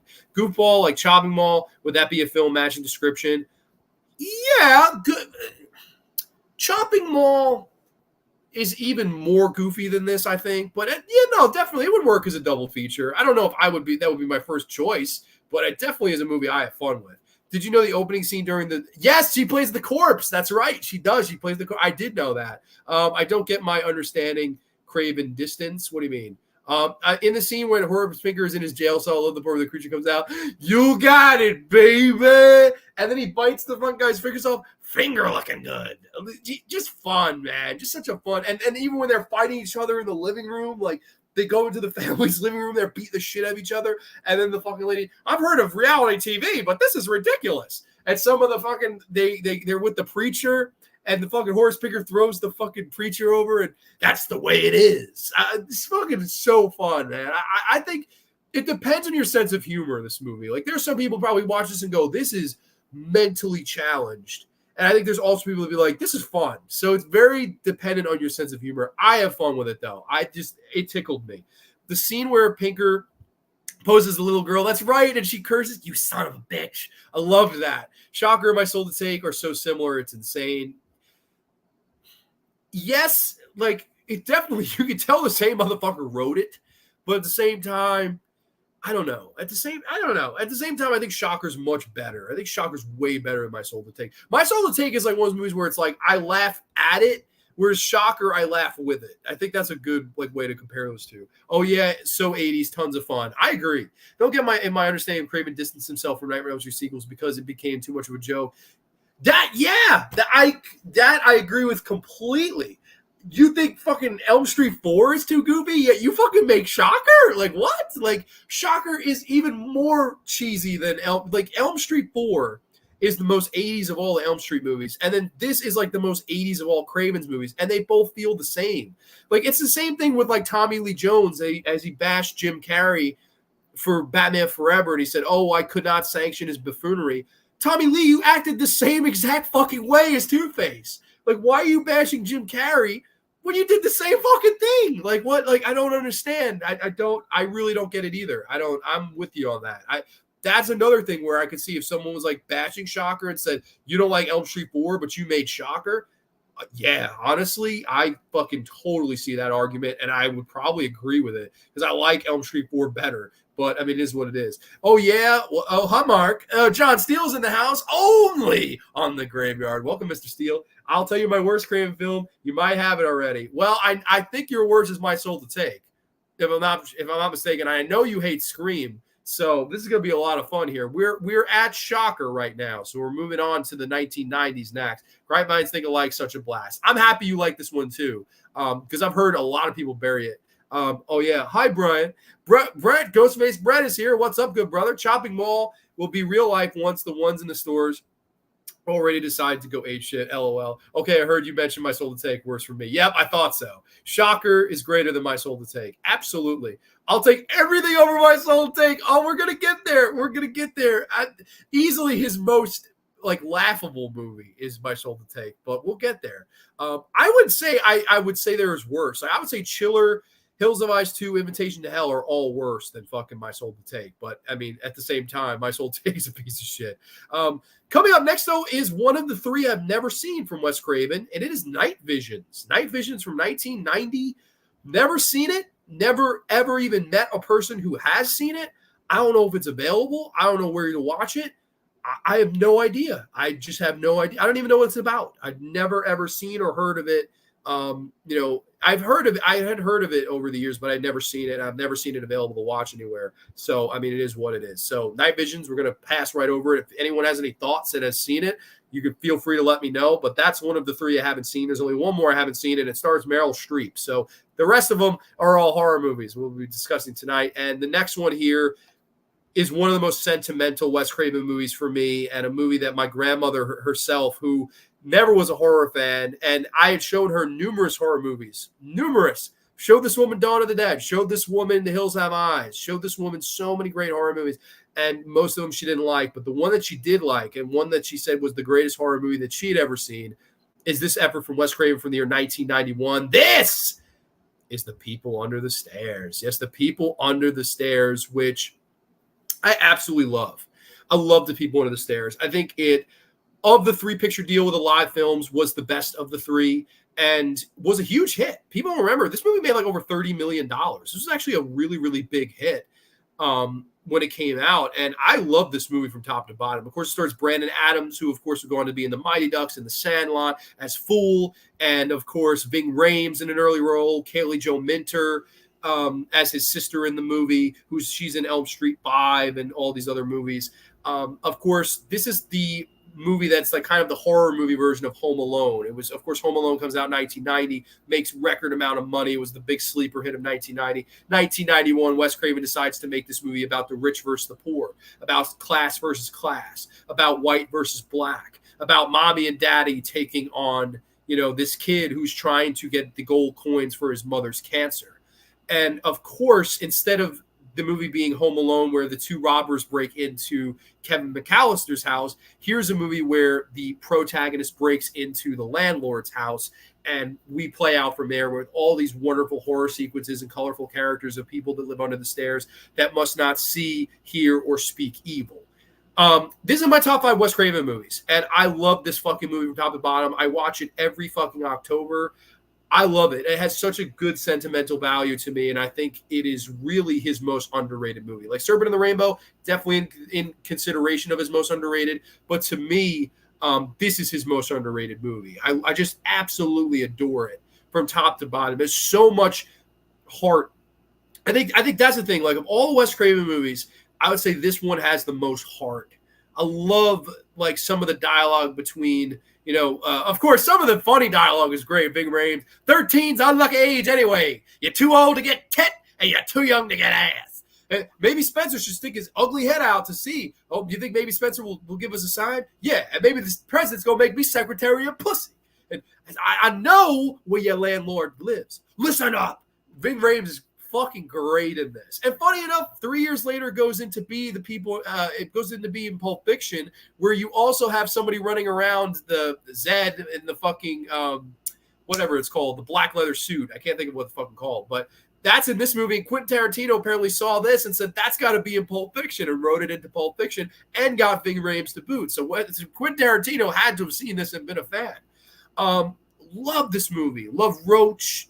Roach is a great character. I love Wendy Roby as fucking mommy is scary. I love how fucking sinister and evil she is, and how those two actors were on Twin Peaks in the early 90s. And of course, they get the job. Big Ed and her get the job to be the antagonists here. They nail it. They steal the movie. How good Wendy Roby and Big Ed are. I can't think of the actor's name. Everett McGill, I believe was his name. That are mommy and daddy in this, that are really brother and sister. Again, I love them in this. I think they did a great job. I love this movie. I think this is just such a great film from top to bottom. It really, really is. I love this. I really do. And my grandmother, I always remember her saying when we watched this, she was like, I loved that. And I was like, of all the movies I've shown you, this is the one that kind of finally she liked it. I think maybe it was because of the heart. I really do. I think it has that nice heart and innocence to it. And, the whole ending where I see you and I see you, dearie. And the psycho and the people under the stairs jump literally out from under the stairs and grab Wendy Romy. And you people will be the death of me. The death of me. Just great. And the fucking, money flying out in the street and the fucking music. And one of the best feel-good horror movies out there. I love the people on the stairs. I've done a show on it, I'm pretty sure. Really enjoy the movie from top to bottom. If you want to hear my in-depth thoughts, please check out that show where I think I did Shocker and People on the Stairs, and I reviewed them both in depth. I love this movie. I know we're pressed for time a little bit, so I'm going to have to move on. But for me, The People Under the Stairs is a high A. So the 3-picture deal from Alive Films, 3 A's, 3 solid A's. And if I had to, put one of these in S, it would probably be People Under the Stairs. But for now, I think it's fair to put it at an A. I think it's solid as an A. I think it's a really, really good movie from top to bottom. I really like it. John Steele, Grande, what did you give Serpent in the Rainbow? John Steele, it is at an A tier. I really enjoy that movie. What were your thoughts? I have my days mixed up, unfortunately, but it's definitely tomorrow. Okay, Sean Blue will be live tomorrow, everybody. So check that out for sure. People Under the Stairs is so big for me. It is for me too, man. Like, I always liked the movie, and then it was watching it with her that gave it that sentimental value. Just like what I was saying before about Brett, what Brett was telling me. I totally see that here with this movie, and I really appreciated it more because I almost saw it through her eyes. I saw like why she liked it, and I was very happy that she liked it. People Under the Stairs, this film is so amazing and not talked about enough. It really isn't, and I didn't realize until I did my show prep is how much money this movie made. I thought this was a bomb for the longest time. This movie made over $35 million. And it was a huge hit in fucking VHS sales. So this was a big fucking movie. I love the twist where is the two villains, mommy and daddy, are revealed to be siblings. Kind of reminded me of oh my God, it takes all kinds of fritters to make Farmer Vincent fritters. Love Motel Hell. That's a movie I've never talked about in Grande's Graveyard. Love that movie, though. People on the Stairs was like a revival Wes Craven. I think it's his most underrated movie. Yeah, it is definitely better than Shocker. And I think Serpent and the Rainbow is it's a little too serious. I think this is the best balanced of those three. Like Serpent is maybe a little too bleak in moments. Shocker's maybe a little too comedic. This movie's just right. It has a little bit better of a balance, I think, than those two movies do. But again, I think all three are A tier. People on the Stairs is the most George Romero inspired of Wes Craven. Yes, absolutely. You could easily tell me this is a Romero film, and I would, because the commentary is very Romero. And the fact, like, I absolutely agree with that. I would think Romero would say this is his favorite. People on the Stairs, it would be his favorite Craven film if he was still with us. I'd love to know, because I would just know George would love that movie. Love People on the Stairs so much. Bought it, had its own movie. I love it too. Grande, you're mentioning the rich versus the poor comparison. I know it's not Craven film, but I love Parasite. I don't know if that compares well. People on the Stairs. I liked Parasite a lot. I thought Parasite was fantastic. I really like Bong Joon-ho. I think he's a very good filmmaker. Apparently, Ving Rhames wasn't willing to do the full body cast and wanted to back out of the movie, so they threatened to sue him, and he changed his mind real fast because, yeah, he was nobody at this time. And this is probably one of my favorite movies he was ever in. It's this, Pulp Fiction, and probably the Dawn of the Dead remake. I like Ving Rhames a lot as an actor, but like this is one of his best movies without a doubt. Run, fool! Love Ving Rhames in this. Parasite is great. Agree. Watched Motel Hell recently. It was a lot of fun. A few months back, watched it. Oh yeah, it's such an underrated Craven joint. One of those movies that when it's on TV, you gotta finish it. I totally agree with that. We don't want to hear it, Grande. Just kidding. Yes, sir. A tier. Motel Hell, I saw in theater, Brian. Oh, that's awesome, man. Okay, Grande is going to make me go rewatch Serpent after this. Well, it's a good one. It's definitely a good one. Again, though, I do agree with you. I think his most underrated is definitely People Under the Stairs. I watched your copy of Motel Hell. Okay. John, I met Bong Joon-ho. He saw my DVD. What? That's so cool. Serpent is A tier for me too. Yeah, I think those three go A tier. I really do. I think some people probably have an issue with me putting Shocker in an A, but I think all three of those movies were a lot. I think that's a great three-picture deal. He made three really, really good movies, above average and very well quality. Which brings me to, they actually have the order fucked up here, I believe. I believe Vampire in Brooklyn was next. So let's talk about. Actually, no, it wasn't. I'm sorry. Vampire in Brooklyn was not next. New Nightmare was next. That's right. I'm forgetting that. So okay. New Nightmare was next, which I think is a really good Elm Street movie. And to me, the way I look at that series, 1 through 4, and then New Nightmare. And that's it. Don't watch The Dream Child. Don't watch Freddy's Dead. Don't watch that fucking abortion of a remake. Watch 1 through 4 and New Nightmare, and you've got a great horror franchise in the Nightmare on Elm Street franchise. I like this movie. It's very meta. It's very Scream 2 years before Scream, where they did more self-aware with the actors playing themselves, playing like film versions of themselves. I thought that was really cool. I know Wes Craven said the idea didn't draw, and the movie was a flop, unfortunately, and they expected it to make way more money than it did. It's a very hard movie to sell. That's the issue with New Nightmare. It's a very hard movie to sell to people. You know, like there's most people want to just see Freddy Krueger, doing his thing. Whereas this movie, it's like, it's very much more meta, has different things to say. Heather Langenkamp is looking great in the movie. She looks just like fucking Nancy Kerrigan, actually. And it's so much of the fact that I think she played Nancy Kerrigan in the biopic of Nancy Kerrigan, which was a TV movie, which is neither here nor there. I don't know why that popped into my head. But this movie, I think, is interesting. I mean, it has Miko Hughes, which, of course, the kid from Pet Sematary, who's much better in that than he is here. I don't know. I think there's some interesting things in it. I like Robert Englund playing himself. I like Wes Craven actually making the cameo. I like the movie a lot. I think the finale has some effects that haven't aged the greatest. There's some CG, some of the Freddy, like the mouth opening for Freddy, some of that stuff, the long tongue, some of that stuff didn't work. Some of it hasn't aged well, but other parts of it have. I think it's solid. I think it's definitely a more worthy finale to that franchise than a Freddy's Dead was or the remake has been. So to me, New Nightmare is a damn good movie. It's not an A. I don't think it's an A. Some people probably put it at an A. I think it's like a B plus. I think this is like a solid B plus. I would put it over Deadly Blessing and Swamp Thing. I think it's a better movie than those two. It would be like a solid B plus for me. I like New Nightmare. I think it's definitely a solid movie. And in a franchise that was getting quick and old and tired quickly with 5 and 6, this was a movie that I think really redeemed it, and I think really should have been the end. I wish they had never made another Freddy movie after this, because to me, this would be a much better swan song. Wes Craven created Freddy, and now he's taking it out. Like it would have just a nice like kind of story for the creator to end his own creation. I think that would have been a really nice way. And it was very meta. It was very ahead of its time, because Scream comes out and then, struck a nerve, whereas this came out was a fart in church. Nobody really saw it or talked about it when it came out. It's one of those movies that over the years has kind of garnered some cult following and cult love. Let's see. I think there's definitely certain aspects where People on the Stairs and Parasite are comparable. Definitely. It did similar things to say. Now, Parasite is not in any means a horror film, as like People on the Stairs is. And Parasite is definitely more theatrical and more artsy, but I definitely think both movies are very well done. I like both movies a lot. I go number one, Dream Warriors and New Nightmare. Okay, fair enough. Dream Warriors is like one of those beloved movies ever. I love Dream Warriors, but I always felt the Dream Master was a little bit better. Even part 2, I'd say I like better for Elm Street, but I'm in the minority there. Vamp in Brooklyn is a B tier because Brooklyn's so stand up. Well, I love Brooklyn. I love Eddie Murphy, but Vampire in Brooklyn is... Oh.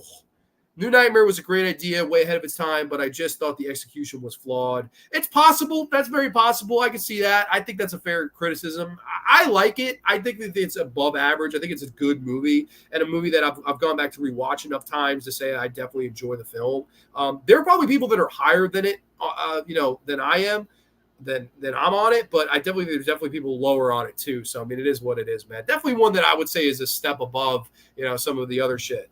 New Nightmare kind of feels like a Twilight Zone episode. It's like, what if Freddy Krueger was real stalking those who created him? Yeah, definitely. I could see that. For me, New Nightmare is solid, better than Freddy's Dead. I agree completely. Really hoping Scream 6 was going to go the route of New Nightmare. It couldn't have. Oh, my God.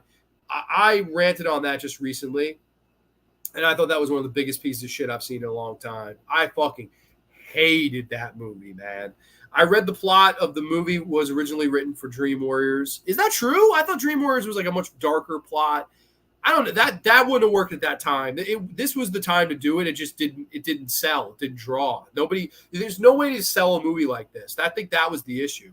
New Nightmare is a satisfying end to Nightmare on Elm Street series and one of the better Wes Craven films. I would agree. I definitely would agree with that. I love the scene where Wes says, Heather, you'll have to choose whether you're willing to play Nancy one last time. And later is shown in the script that, yeah, exactly. I liked that too. Dream Master for life. Dream Warriors was for higher rewatch value than the OG for me. Scream 6 was fucking terrible. I agree. Scream 6 was a piece of monkey shit. But let's move on into a movie that I also think is monkey shit. And it's so crazy, these next two, for me. What we were talking about earlier, how you make your best movie in Nightmare on Elm Street, follow it up with some bad made-for-TV movies, made for, of course, Twilight Zone segments that were, of course, TV, and then, of course, a Disney film, like weird follow-ups that were not worthy of Wes. This is a movie where I would say, as a director, is his worst job. I think this is the worst film he did as a director. It really is. Like, as a director, bad. Like, I think he did a bad job in the director's chair, which is bizarre because the next movie is one of my favorite movies he ever directed. And as a director, just saying director wise, not talking story, plot, what have you, Scream is a movie that I think he did a great job of the direction.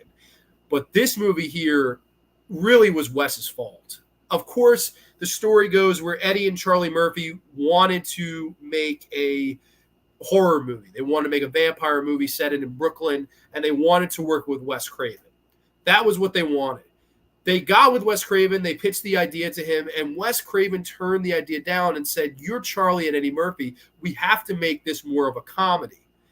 And he wanted Eddie Murphy to be more flamboyant, a more colorful vampire. Eddie Murphy wanted to play it more serious. And Wes Craven's the reason that we got the movie that we got. They ended up listening to Wes Craven, and I would have done the same thing. I don't blame Eddie. I don't blame Charlie. I don't blame the Murphy brothers.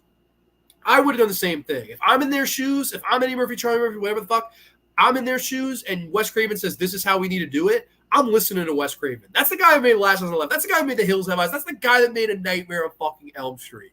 I'm listening to that guy. But, man, if there was ever a time not to listen to him, it was here. bad fucking move to make this a comedy, man. I would have loved to have seen Eddie Murphy's vision of this to make it a straight up horror movie. Instead, we get a really fucking dumb comedy that I never found funny. You have so much great comedic talent in there, whether it be the late great John Witherspoon, who I always remember and love from Friday. Run, Mr. Mailman, run! Don't let that dog bite you in the ass. You win some, you lose some, but you live to fight another day. And don't nobody go in the bathroom for about 35, 45 minutes. And I like bedroom. I like pig's feet. John Witherspoon's great. Love him. You have great talent in here. You have Angela Bassett in here. Love Angela Bassett. Great actress. Eddie Murphy's one of the great comedic talents of all time.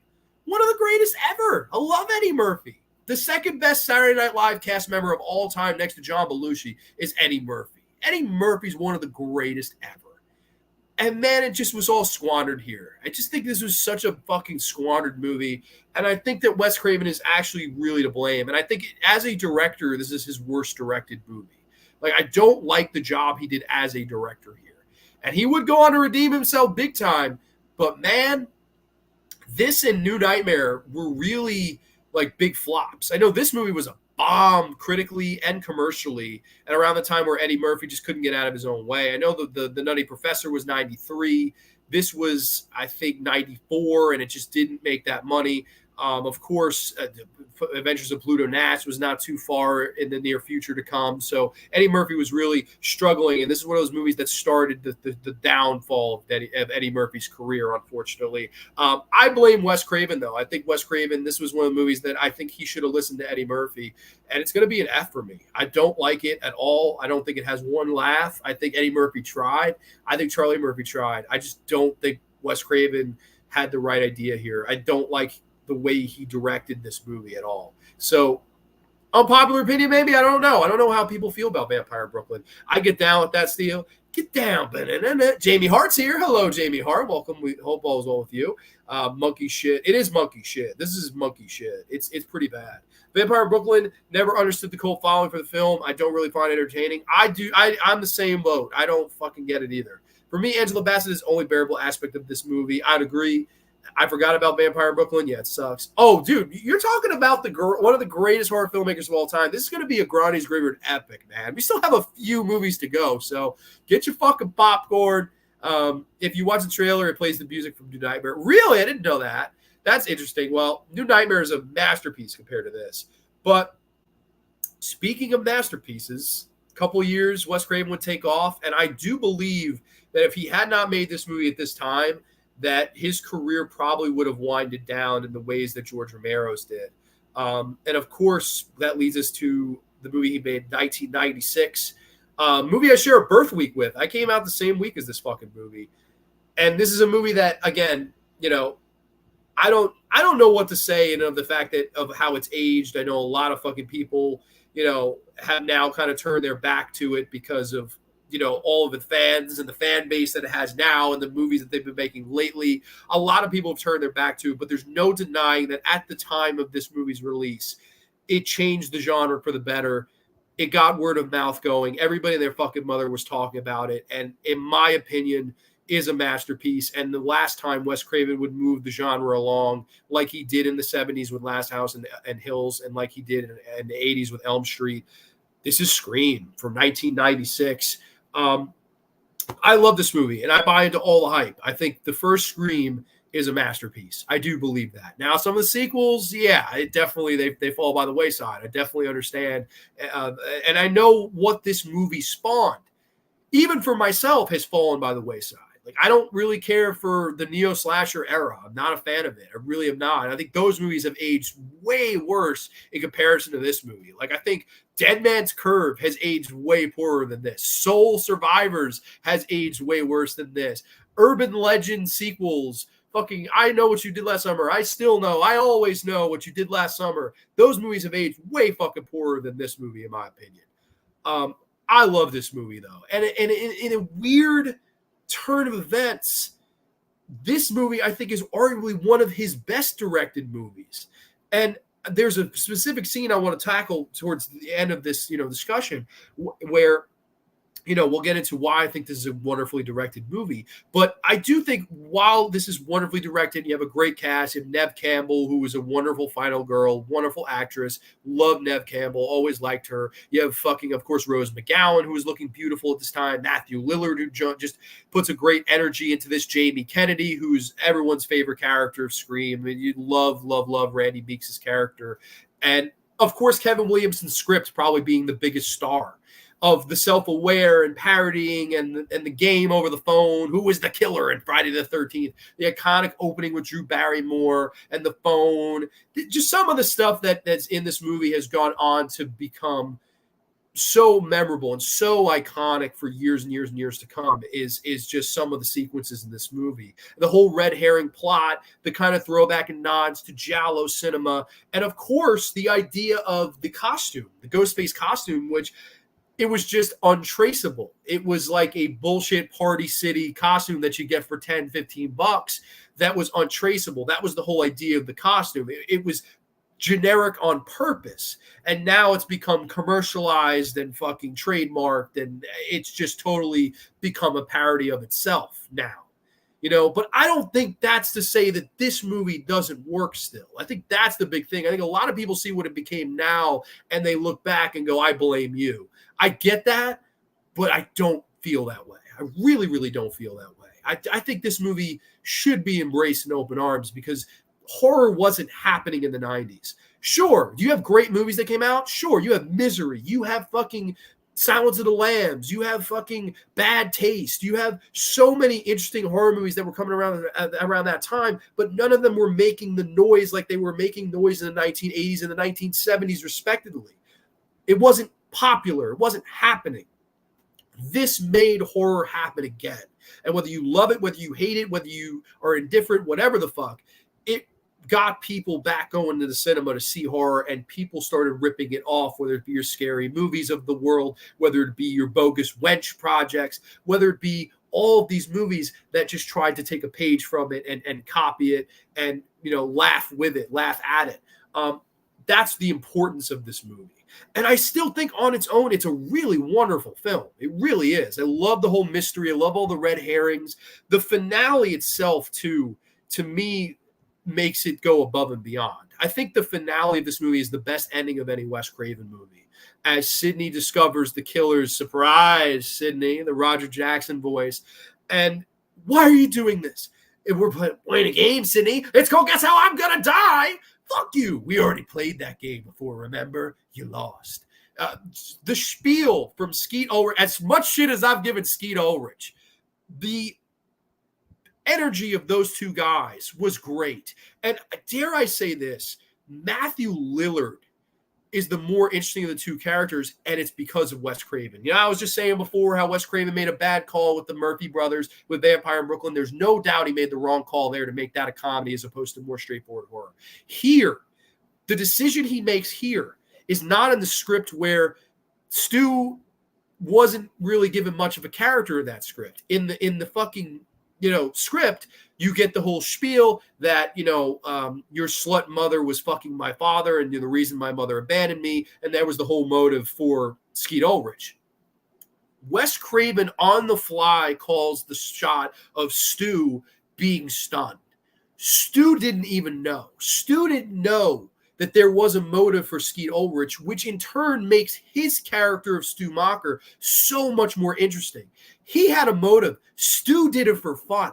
That's why I love Scream. And that's Wes Craven at his fucking best. It's not in the script. You can't give Kevin Williamson the fucking credit there. That's Craven 101. Make him more interesting. He's just the side buddy in the initial script. He's just along for the ride. Make him more interesting to the point where everybody and their fucking grandma now, they love Stu Macher. They love Matthew Lillard. They want him to come back, even though as ridiculous and stupid as that would be. That's how fucking important they made that character feel. And I give credit to the actor. Matthew Lillard did a great job. But I think at the same time, it was Wes Craven's call of that one simple shot of shock over Matthew Lillard's face. I didn't even know. I'm just a crazy motherfucker that was in this for the fun of it, for the sake of it. And my mom and dad are going to be so mad at me. You hit me with the phone, dick.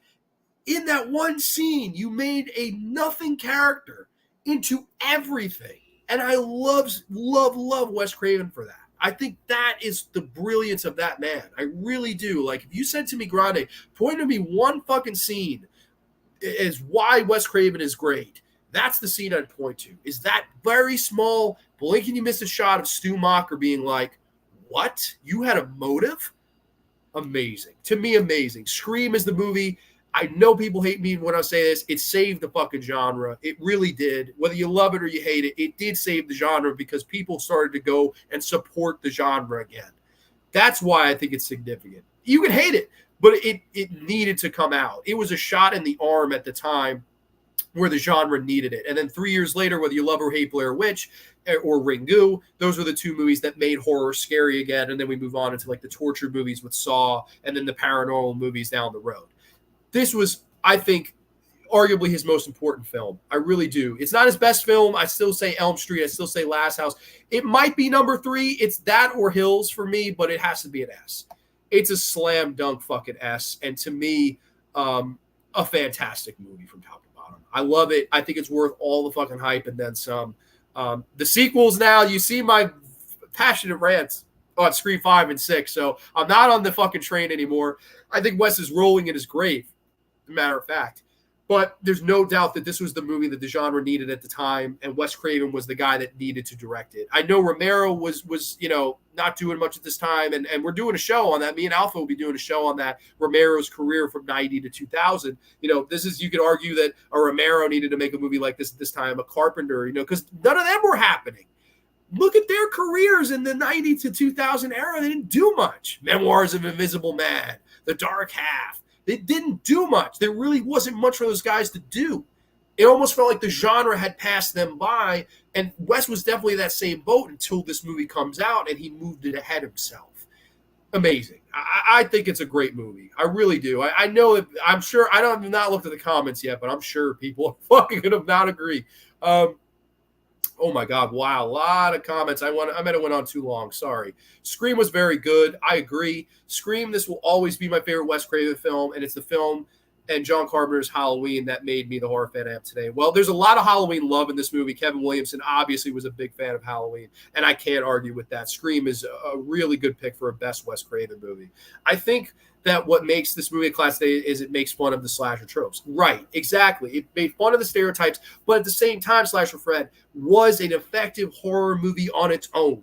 It wasn't just a parody. It wasn't just for the laughs. It was saying something about the genre while being a horror film on its own two legs. That's the difference. Whereas these new Scream movies literally feel like a fucking parody of a horror movie to me.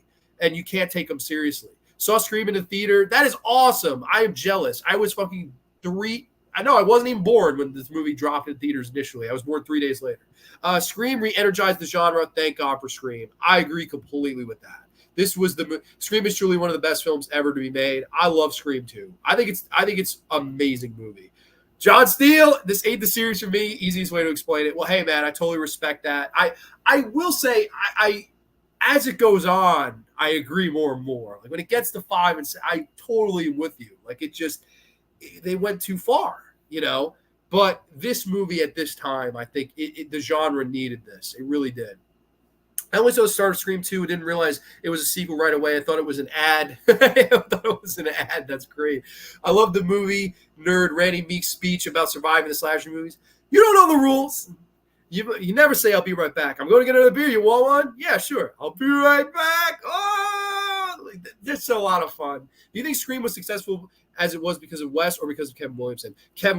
Kevin Williamson was the reason the movie works at its most. But I dare to say, again, you read Kevin Williamson. I've read the script. I've read the fucking script. That shot of Stu, that call of Stu is not in there. That was Wes. And I think that's the best part of the whole movie is that small shot where you're like, holy shit, man, he fucking thought to make that character more interesting. To me, it makes him way more interesting than Skeet Ulrich. Like Skeet, it's like fuck him, he boring generic boyfriend, whatever the fuck. Stu is like he's having fun the whole movie. Like he's way more of an interesting character, way more multidimensional. We never find out, and we never know what he was thinking. He just was having fun. Wes Craven directed the shit out of Scream. I agree, and you know what's crazy? Quentin Tarantino always had said that he felt that Scream was not only overrated, he felt that Wes Craven did a horrible job directing. I disagree wholeheartedly. Watch that opening scene with Drew Barrymore. That is horror done right. That whole sequence. He made a phone ringing scary. Like, that's only Wes Craven, man. I love Wes Craven's cameos. The janitor wearing the Freddy stuff. Exactly. Love that. Love that. Absolutely love that. Kevin Williamson's script to Scream is truly quotable and just wonderfully written. I agree. I think he's the reason why it works most. Love your passion, Grande. Your love of film is contagious. I know I've said that before. Well, thank you, my friend. I appreciate that. Yeah, no, I get into these things, man. And I'm sorry this is going to be a longer show, but I'm having a fun time tonight in Graveyard, so I'm happy you're all with me. I love the part where Sydney makes fun of the slasher movies. They're all about the same. Yep, big-breasted girl who's always running up the front stairs when she should be running out the front door. It's insulting. I love that. But I will say, again, with the short I'm making, I have a little bit of a message about that. A little bit of a message about that type of character that Sydney is in this movie. So, well, I'll leave that there, though. I feel the same way. Kubrick. Thank you, Grande Rules. Thank you so much. Oh, guys, you guys are the best, man. Thank you so much. The script makes a film. It is usually one of the most essential reasons to why a film succeeds or fails. I agree. I think his voice made it work. I do think, though, Wes Craven was a vital piece, man. If Kevin Williams' script is 1A, Wes Craven is 1B. The decision to cast Drew Barrymore, have her gutted and strung up. Oh, my God. Exactly. That was the best move they could have made. I know they originally wanted her to play Sidney Prescott, who never would have worked. Neb was the right call. The opening is basically an homage to When a Stranger Calls. Oh, yeah, and it's wonderfully done. Matthew Lillard's Stu is iconic. I love that he is shocked about Billy's motive. Also, Stu's house, that creepy-ass doll addict, truly an interesting character. I think one of the most interesting characters because we never learn more. It's all up to your interpretation as what was going on in his fucking brain. One of my favorite lines when Tatum, you sound like you're one of those Wes Carter movies. I love the, cut it, Casper. That's a wrap. Don't kill me, Mr. Ghostface. I want to be in the sequel. His writing's great. Yeah, let's face it, baby, these days, you gotta have a sequel. Oh, great, man. Well, you're long, Grande. Just kidding. No, I hear you, man. No worries. I have Scream in the background right now. Easily my favorite Wes Craven. Yeah, it's a great movie. It's just a great movie. Favorite Dreamline Theater, Anthony's in the house. Craven is a legend. Character moments as described here just go down in film history. Of course, man. Look at this top row. Look at that top row, man. And even look at the second row. These are 7 great horror movies right here. That's not easy to do. It's just not easy to do, man. Guy was fantastic. Grande, would you say Craven came across a good script when it came to making Scream succeed? Yes, he did. He definitely did. I think it's Williamson's voice that makes Scream work. But I think you needed a guy that knew how to make a horror movie work at the same time. And who better to pick than Wes Craven, who would, again, change the genre in 2 different decades, and then this being number 3. I do think he was the right call. I just think this is one of those classic, everything just kind of fell in place. It just worked. It really worked. And that's why the sequels really don't work, man, because the sequels, we'll get into them just coming up, but none of them hit the same as the first one. On the score, the track Trouble in Woodsboro has become, and of course, The Red Right Hand. The original title was Scary Movie, which now it's kind of fun. I almost, in an alternate world, would love to, this is the Scary Movie franchise. Amazing. Scream is great. Love it. A perfect film. Love it. From top to bottom, it's a great, great movie. That brings us to the sequel, Scream 2, where, again, I've reviewed all the Scream movies. I don't know. I know I've gone a little long here tonight, so I don't know how long I want to spend on a Scream 2. I always felt it was a step down. I think Wes Craven does a good job in the director's chair again. There's some interesting, scary sequences. The opening sequence in the movie theater is okay. I don't like it as much as most people. I love Omar Epps. I can't stand Jada Pinkett. I think Jada Pinkett Smith is just awful, cringeworthy. Just maybe not as bad as Meryl Streep, which she's coming up here. Which, granted, I haven't seen that movie, but that scene's okay. The scene in the car where Sydney and her friend are trying to get out of the car, that's probably the best directed scene in the movie. I really like that. I thought that scare sequence worked. Some of the stuff where Neb is on stage and thinks she's seeing Ghostface, the PTSD of Ghostface, that stuff works. I think it's funny. This movie, I think, works despite the poor writing. I think the direction is more the reason I like this movie. I think the script here is a little bit weak. I never cared for the reveal of the killers at the end. I like Laurie Metcalf. I think she's a good actress. I thought the reveal didn't work. Timothy Olyphant's character, I never liked. I don't understand. Oh, Mickey! All the fucking screamers. Oh, I love Mickey. I'm going to blame the movie, Sid. I blame your parents. If you like that motherfucker and his character, I blame your fucking parents. That fucking guy sucks. I don't like his character, that reveal. I think it's fucking stupid. I'm going to blame the movies, Sid. I'm going to go to court. I'm going to blame the movies. Get the fuck out of here. It's just stupid. It just didn't work, man. Hate the reveal at the end of this movie. It just didn't work. To the point where I actually wrote my own ending to this movie, and I think it's better than the ending they used. Like, and I'm not even one to like toot horns. I think they should have used a different ending here. The writing here, they poke some fun at sequels. It's fun. The film class discussion, I always wanted to like more, but it's like, all they do is talk about fucking James Cameron, and someone randomly mentions House 2. And I'm like, what the fuck? What? House 2? Really? Like, of all the sequels to mention? Weird. I don't know. I never liked Scream 2 as much. The killing off Jamie Kennedy I thought was stupid. It didn't fucking work. I don't know, man. I don't fucking enjoy Scream 2 as much as most people. I don't. I think it's well directed. I don't think it's well written. I think it's well acted. I think Neve Campbell does a fine job. I like Liev Schreiber. I definitely, I always like David Arquette, Courtney Cox. I like the cast of these movies for the most part until we get into the last two. But Scream 2, meh, very meh for me. I don't know. I never really cared for it that much. It's probably on its best day a B-. I'm going to put it as C+, man. I don't really care for Scream 2 that much. I just never got the love for it. I don't know. It's a movie it's maybe the first time I saw it, I really liked it, but it's aged horribly for me. Like, I don't really care for how the movie's aged at all.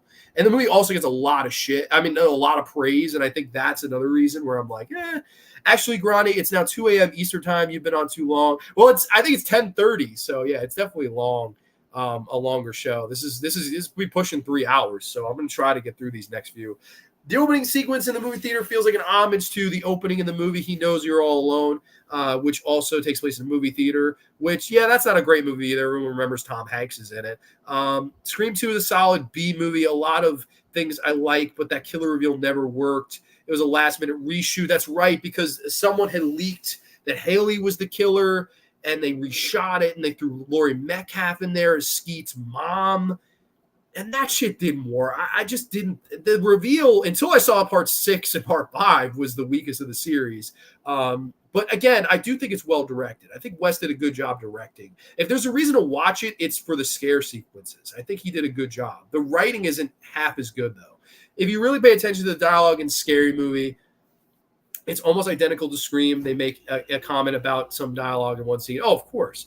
Scream 2 feels like a reversal of the original Friday the 13th, where the original son, yeah, definitely. I could see that. It just didn't work, though. The original Scream is as far as I go. I don't blame you. I really don't blame you. I don't think any of the sequels are as good as Scream 1. Scream 2, though, I think is a little bit overrated. I would say it's one of his most overrated movies. The character of Randy was too, exactly, like, they totally wrote that character off in a bad way. I don't know. I just don't care for it as much.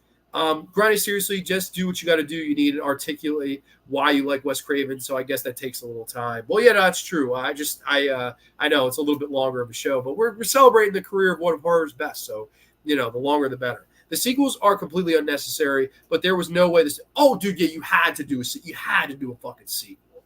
I don't mind it as a trilogy. Like, if you stopped at 3, or even if you stopped at 4, fine, like, totally fine. I don't hate Scream 1 through 4 at all. I don't hate any of them. I hate Scream 5 and 6. Those are movies I hate. 1 through 4, though, I don't hate this movie. I just think it's a little bit fucking overrated. Agreed, Alpha. No way the studio would. Oh, you couldn't, dude. And I would have done the same thing. Like, I absolutely would have been like, trilogy, end it. And even if after 4 didn't do that well, end it. Like, okay, fine. Sometimes it's necessary, extra time, and I think this show calls for it. Yeah, no, for sure. Yeah, Wes Craven, for sure, man. Unpopular. Probably my most unpopular pick, other than putting Shocker at an A, will be putting Scream 2 at a C+. That's just me, though. And just when you thought I couldn't get any more unpopular, Scream 3. Scream 3, from the year 2000, of course, with the Creed soundtrack, with arms wide open, the soundtrack to our lives. My favorite of the Scream sequels. Actually, really like this movie. I think it's a big fucking step up from part two. Always liked it. I always thought it was the best of the sequels. I like that most of the beginning of the movie focuses on David Arquette and Courtney Cox and the Parker Posey character, who I thought fit perfectly in this world. I loved her in this movie. I think the humor in it works. I like that they're on the set of making a movie. I like that Neve Campbell has gone into hiding and the big kind of character arc for her in the movie where I can't run from all my fears my entire life. I have to stand up to the plate and I've got to face my fears. I like her whole character arc. I think she did a really good job acting. Dare I say, I think this is Neve's best performance as the character. I like Neve Campbell as Sidney Prescott the best in this movie, and I like the way it ends her character, where that last shot where she sees the doors peeked open, she looks and just walks away. Like, what will be, what will be. What comes through that door, what comes in my life will be what will be. I'll be here. I have my friends that love and support me, and I'll be willing to fight that back. I love the way they wrap up her character. I know a lot of people don't like the unveil of her brother being the guy. And the one thing I hate about it is the fact that they mentioned that Stu and Billy were working for him. That's horrible. Like, that line should have been fucking cut. That's a horrible line to really devalue those two characters. I thought that was terrible. They should have took that out. But I liked Foley. What the fuck is his first name? Scott Foley. Scott Foley is Roman Bridger. I love the two back and forth. Like, you know what happens to psychopaths? They die. The villain dies in all these scary movies. You're right, Sidney, but in this case, that would be you. I love the back and forth between the two and the mutual respect. Like, lose something, found something. Boom. And the way that she looks into his eyes, and like there's almost a mutual respect of, that's my brother. I see a little bit of myself. And again, I think Craven directs the fuck out of this. I love some of the scare sequences where she goes and visits the set of her old house. It's like a set, and it's a replica of the house from Scream 1. I love that sequence. It's really scary sequence. I don't know. I like Scream 3. I never really got why it's overwhelmingly hated. The finale in the mansion, the colorful characters. I like Scream 3. I think Scream 3 is going to be an A for me. I really, really like Scream 3. To me, it's like a big fucking step up from Scream 2. And I know that I'm alone in this. I know people fucking hate this movie. It's the most hated of the Scream movies. After the last two dog shit turds of movies of Scream 5 and 6, I think Scream 3 is Citizen Kane in comparison to those fucking movies. So it is what it is. Let's go back to comments. Where the fuck was I, though? I think we were here. Wes wasn't going to say no either. Dude made bank. Oh, of course he did. He admitted he sold out a lot for money towards the latter half of his career. Cursed being the biggest case of that. This movie kind of felt like it was originally supposed to be the final Scream. It was, and it probably should have been, because you end off where Courtney Cox and David Arquette are going to get married. Sidney has overcome the fear and the post-traumatic stress of ghost space. It's a perfect ending. Like, why did they ever need to make another one? This should have been the end. But again, people hate it, so it is what it is. Hey, John, between Nightmare and Scream, which of the two saga was more influential on your opinion? Wait a minute. Okay, hold on. Hey, John, between Nightmare and Scream, which of the two sagas was more influential on my opinion? I'm confused. Can you rephrase the question? I'm sorry, Mateo. I don't understand the question fully. This movie also features two 80s movie stars, the late Carrie Fisher. That's right, and there's a Star Wars nod in there. I love Carrie Fisher, man. May she rest in peace. Grande, you know the lines from the movies verbatim. That's impressive. Oh, dude, when I love a movie, I love a movie. Scream 3 was truly ahead of its time with the calling out creepy, shady movie producers. That's right, Lance Henriksen. Wes made those Scream movies, just had enough money to say fuck it and make Music of the Heart, which I've never seen, and I don't. Right now, I could just get rid of Music of the Heart because I've never had an interest. I hate fucking Meryl Streep. Music of the Heart is the last one I haven't seen, and I don't ever care to see it. So it is what it is. Hollywood is a gravy train, Grande. Hollywood will always make sequels because they want to make money and milk it till it's ruined. That's true. And this next movie we're going to talk about here is the biggest example of Wes Craven selling out. And he admitted it himself. Wes Craven said that he sold out to make this movie, and he regretted it because he wasted, he said, 2.5 years of his life making this next movie. And it's interesting. It's an interesting movie. It really is. I don't overly hate this one, although I know Wes hated it, and I know a lot of people do. This is from the year 2005. This is Cursed from 2005. The behind the scenes of this movie is more interesting than the movie itself. It really is. But on paper, I never hated this movie. But after you learn what happened behind the scenes, it's really a fucking shame. And the fact that this is the number one movie where Wes Craven's vision and Kevin Williamson, right? This was the team up. Kevin Williamson, Wes Craven, we're going to make another movie. We'll hopefully make another franchise. No, it didn't work that way. It went through 4 reshoots. 4. The movie spent $40 million to the point where apparently the budget for the reshoots were more than Scream 1 and 2 budgets combined. That's how many reshoots they made. That's how much millions and millions and millions of dollars they made reshooting this movie. From the initial idea was to have a 3-person car accident, and they were all going to be intertwined, and there was going to be like a werewolf plot. Skeet Ulrich was in the initial cut. He was cut out of the movie, which is no great fucking loss in the world. Christina Ricci is at the peak of her hotness in this movie. Christina Ricci never looked better than she looks in Cursed, man. Wow. What a fucking hot fucking woman. That's like, oh my God. Like, she's just beautiful in this movie.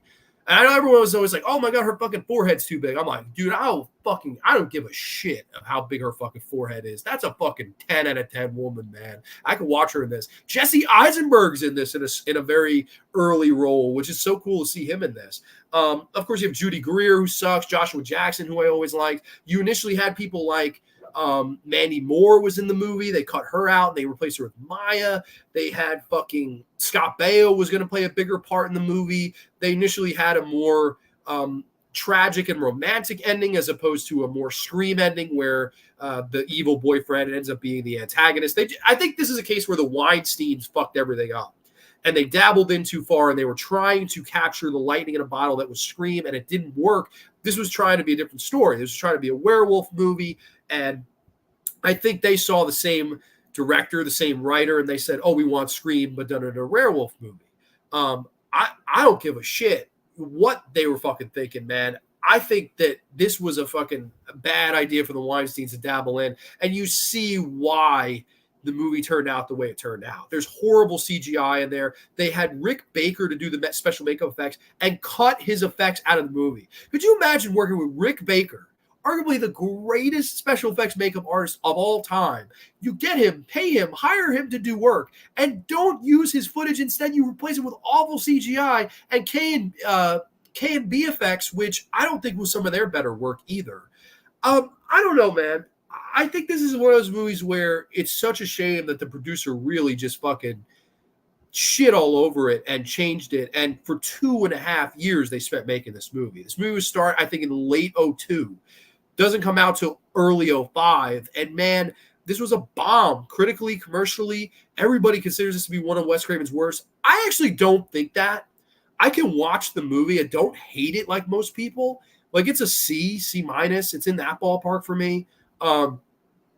It's at the same time, though, it's not as good as it should have been. It's one of the great what could have beens of his career. I think it could have been great. It could have been a next great thing movie that like, oh my God, Wes Craven in the 70s and 80s and the 90s, this could have been the movie to move us ahead in the 2000s. It just wasn't. It just wasn't.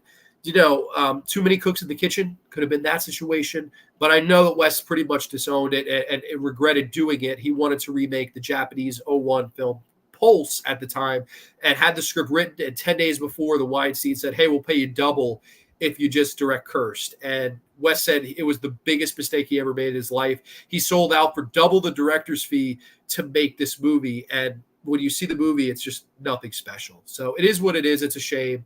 But Cursed is not a movie I hate like most people. It's just very lackluster what could have been. In Music of the Heart, I love the theme song. I have never cared to watch it. And it's not even, I like Wes Craven, and I would if it was anyone else in the lead. I hate Meryl Streep. I can't watch Meryl Streep in anything. I just hate her. I just think she's awful.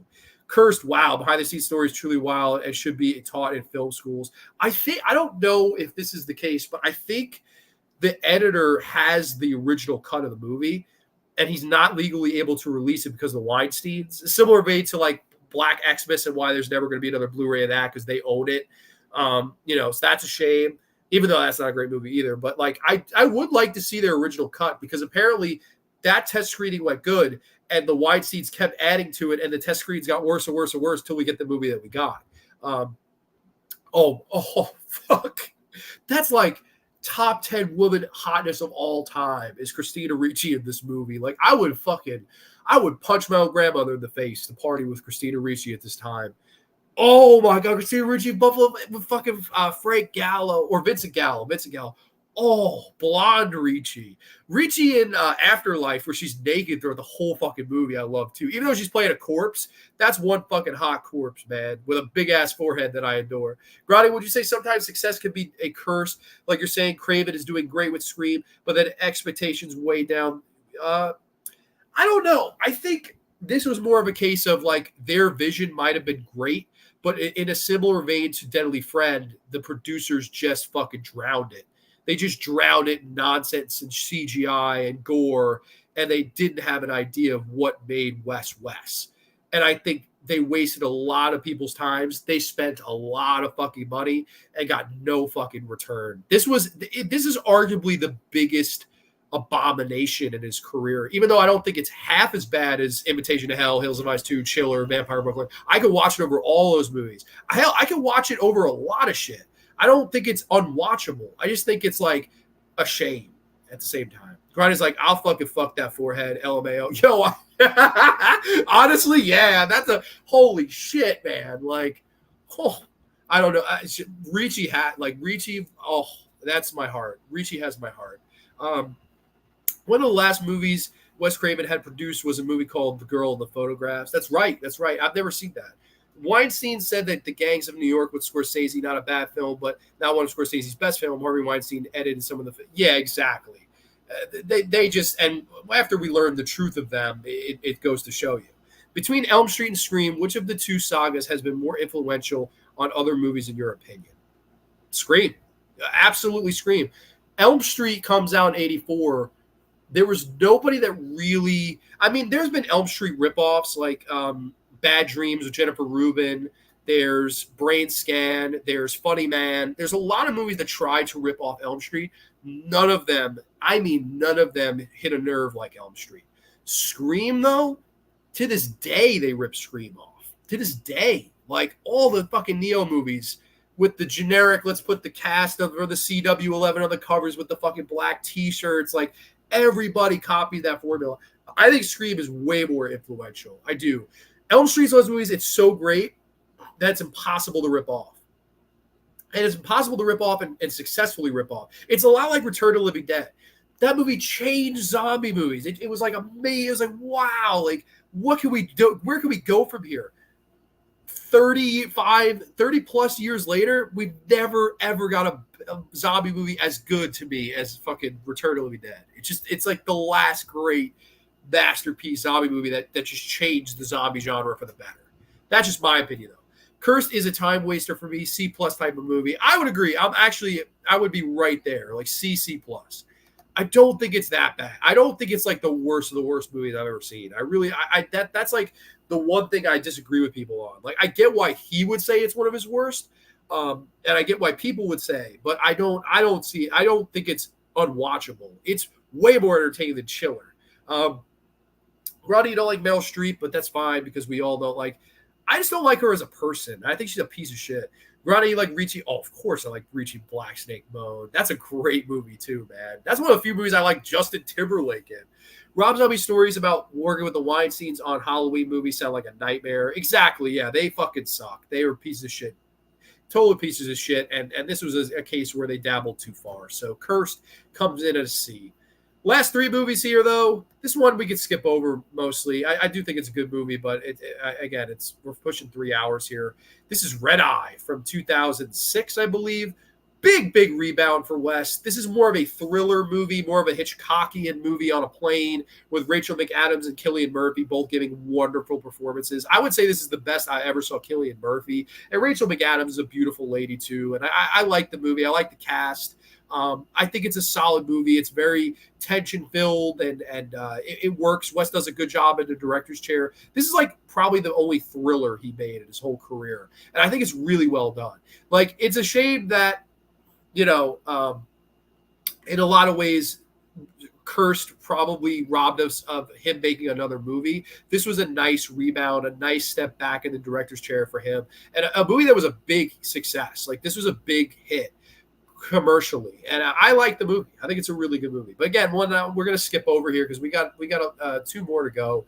28 Days Later was the next best zombie movie to come out after Return of the Dead reinvented the genre and made zombies scary again. I would agree with that totally. I love 28 Days Later. I just think, like, no one ever made that movie that we were like, oh, that's just as good as Return of the Dead. It took the same formula. Like, never. Same thing with Elm Street. They tried. Bad Dreams tried. Funny Man tried. Brain Scan tried. None of those movies are a Nightmare on Elm Street, though. And the same, even Return of the Living Dead 2 tries to do that. It just, Return of the Living Dead 2 sucks. I never, that's like G-rated zombie movie. I hate Return of the Living Dead 2. Exactly. I don't know what you'd say exactly to, but absolutely. Red Eye is such a fun B movie, and it's such a blast. Pacing of the film is quick. It's wonderfully directed. I agree. I think it's a solid movie. It's definitely, I would say around there too. I'll go right with you. And I think it's like a B+. I think it's a really good thriller. I like it. I definitely like it. So right now, look at this. We got 4 in A through C, nothing in a D, and 4 in F. So will either of these last 2 movies crack the D column? And the answer is yes. There actually will be a movie that cracks the D column, and we're there. Yes, the next movie, Now I Lay Me Down to Sleep, and If I Shall Die Before I Wake, I Pray the Lord my soul to take. I can't, I cannot, I can't believe this movie. It's the biggest oddball in his entire career. It really is. And the fact that in interviews he said that this was his scariest movie he ever made, it was the scariest film that he ever contributed to the horror genre, is wild. I know that he was probably trying to sell the movie, but man, that's a bold statement. That's like way worse than what he said about Shocker being the next Freddy. Saying this is your best, like, scariest film and compared to all the scary films that you made is wild, because this is a joke. This movie is a fucking joke. And like, I've reviewed this in depth, and my rant on it is actually a lot of fun. Like, so I don't ever really go back and rewatch the rants, but that's one rant that I think was really funny. Oh God, this movie is fucking so stupid. A brief discussion on this. The fucking Abel Plankoff, the fucking guy was a schizophrenic and he dies. And the fucking his night he dies, they think his soul transferred to one of the 7 kids born at the minute of his death. And the Riverton Ripper Day is celebrated in this town. And one by one, these kids are picked off. And just Wes Craven trying to be Kevin Williamson with the writing and trying to be meta and trying to be holier than thou. It just didn't work. It really didn't work. It was like, he really should have had Kevin Williamson or Aaron Kruger, somebody else, write this movie for him. Because the idea is there, and it's very Shocker in its characters. Like, the characters feel a lot like they do in Shocker, like generic teen characters. Like, you have the one that's the jock, you have the pretty girl, Brittany Cunningham, you have fucking the religious one. Somebody turn on the prayer conditioning, and I'll pray for our souls, Bug.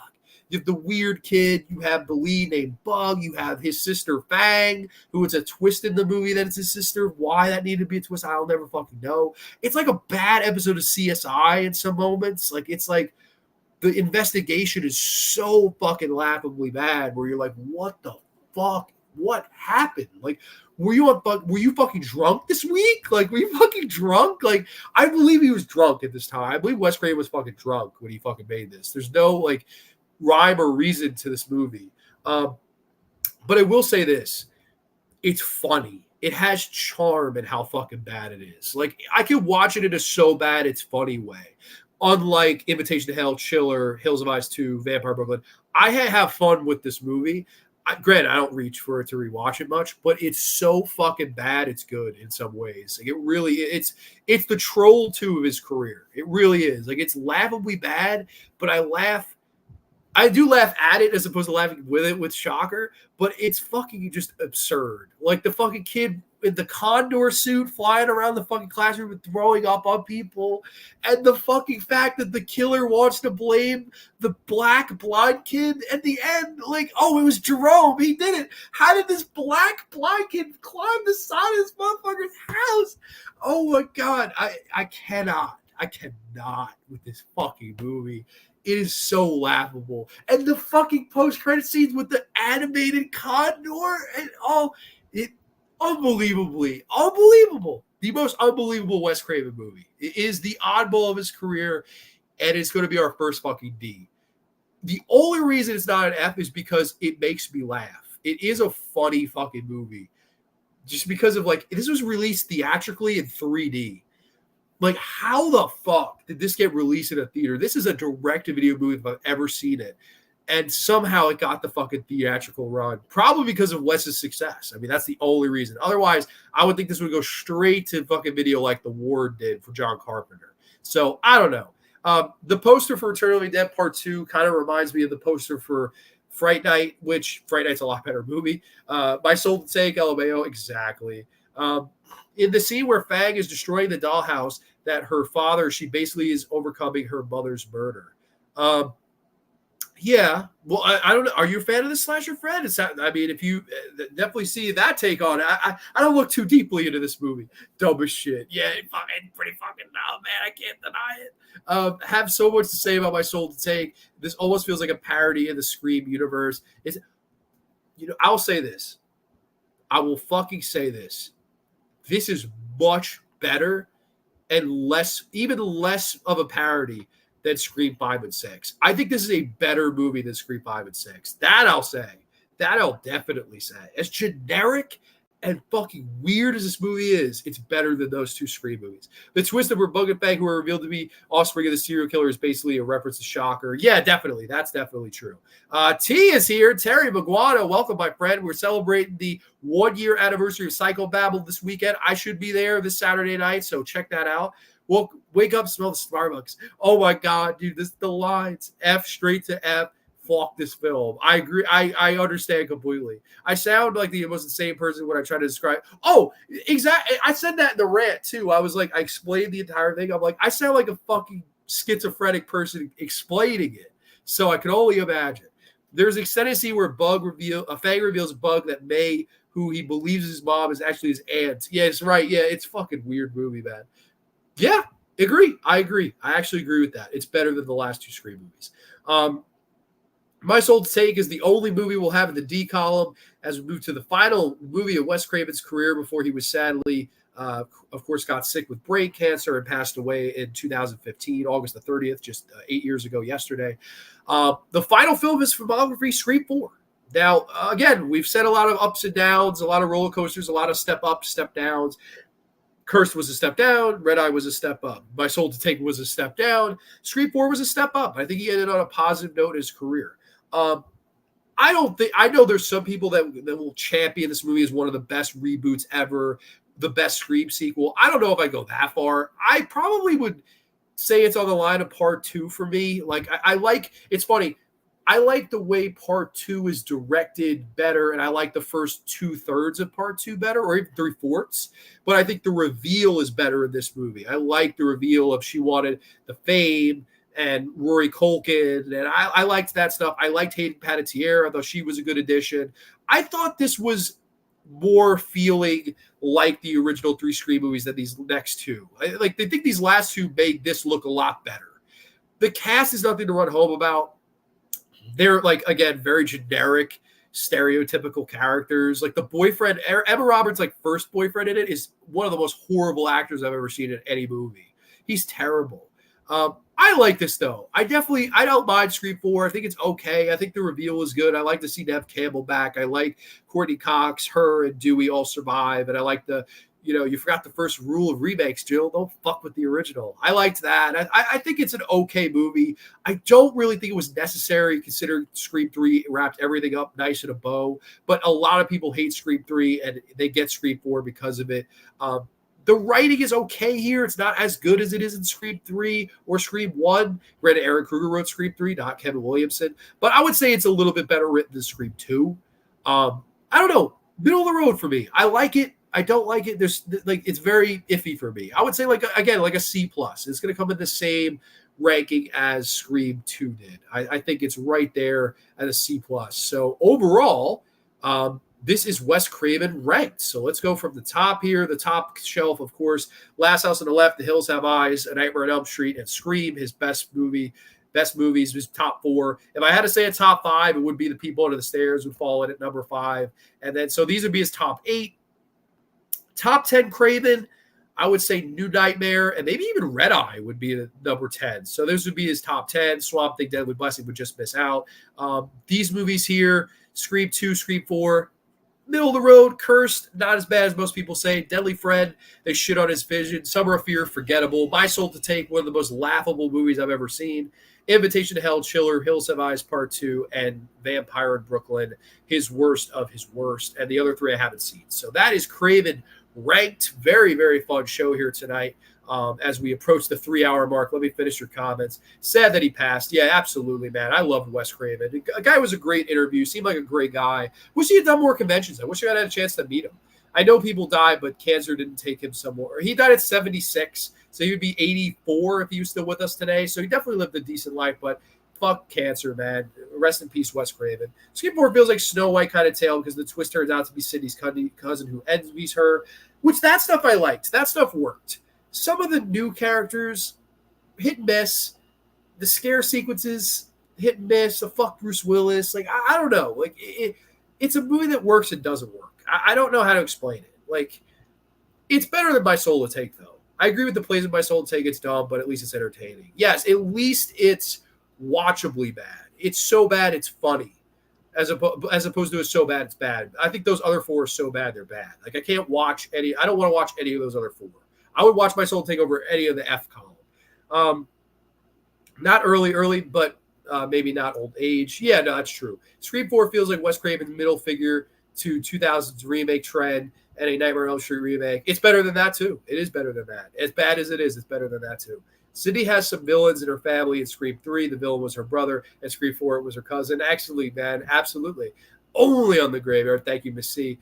You beat me to it. Only on the Graveyard. Ciao. Buenas noches. Everyone, I want to say thank you so much for joining me tonight and tributing one of horror's greatest filmmakers in Wes Craven. I really, really had a fun time doing this show and ranking these. Next week, we'll be back, and instead of taking a look at an iconic known filmmaker, we'll be taking a look at a more of an up-and-comer in Colin Minahan, as we will discuss the 4 movies that he has made up to this point of his career. We have a lot of director-heavy stuff coming the next few weeks on Grande's Graveyard, so I'm super excited about that. We have Colin Minahan next week and George Romero retrospective. George Romero retrospective, the 90 to 2000. The following week with Alpha. Alpha will be there with me for that, so that should be a lot of fun. But next week, Colin Minahan, Grave Encounters, Extraterrestrial, What Keeps You Alive, and It Stains the Sand Red will be the 4 movies reviewed. I'm super excited for that. People saying some kind words as we wind down here. Let's see. Excellent stream as always. Texas, thank you so much for the support as always. I appreciate that. Great job, Grande. Thank you, Brian. RIP Wes Craven, thank you for everything. Absolutely. Thank you, Wes Craven, for the nightmares. Thank you for all the wonderful movies that you made. And there will never be another one like you. So rest in peace to one of the goats of horror cinema. And we will catch you next time. Only on the Graveyard. Too sweet peace. Good night, everybody.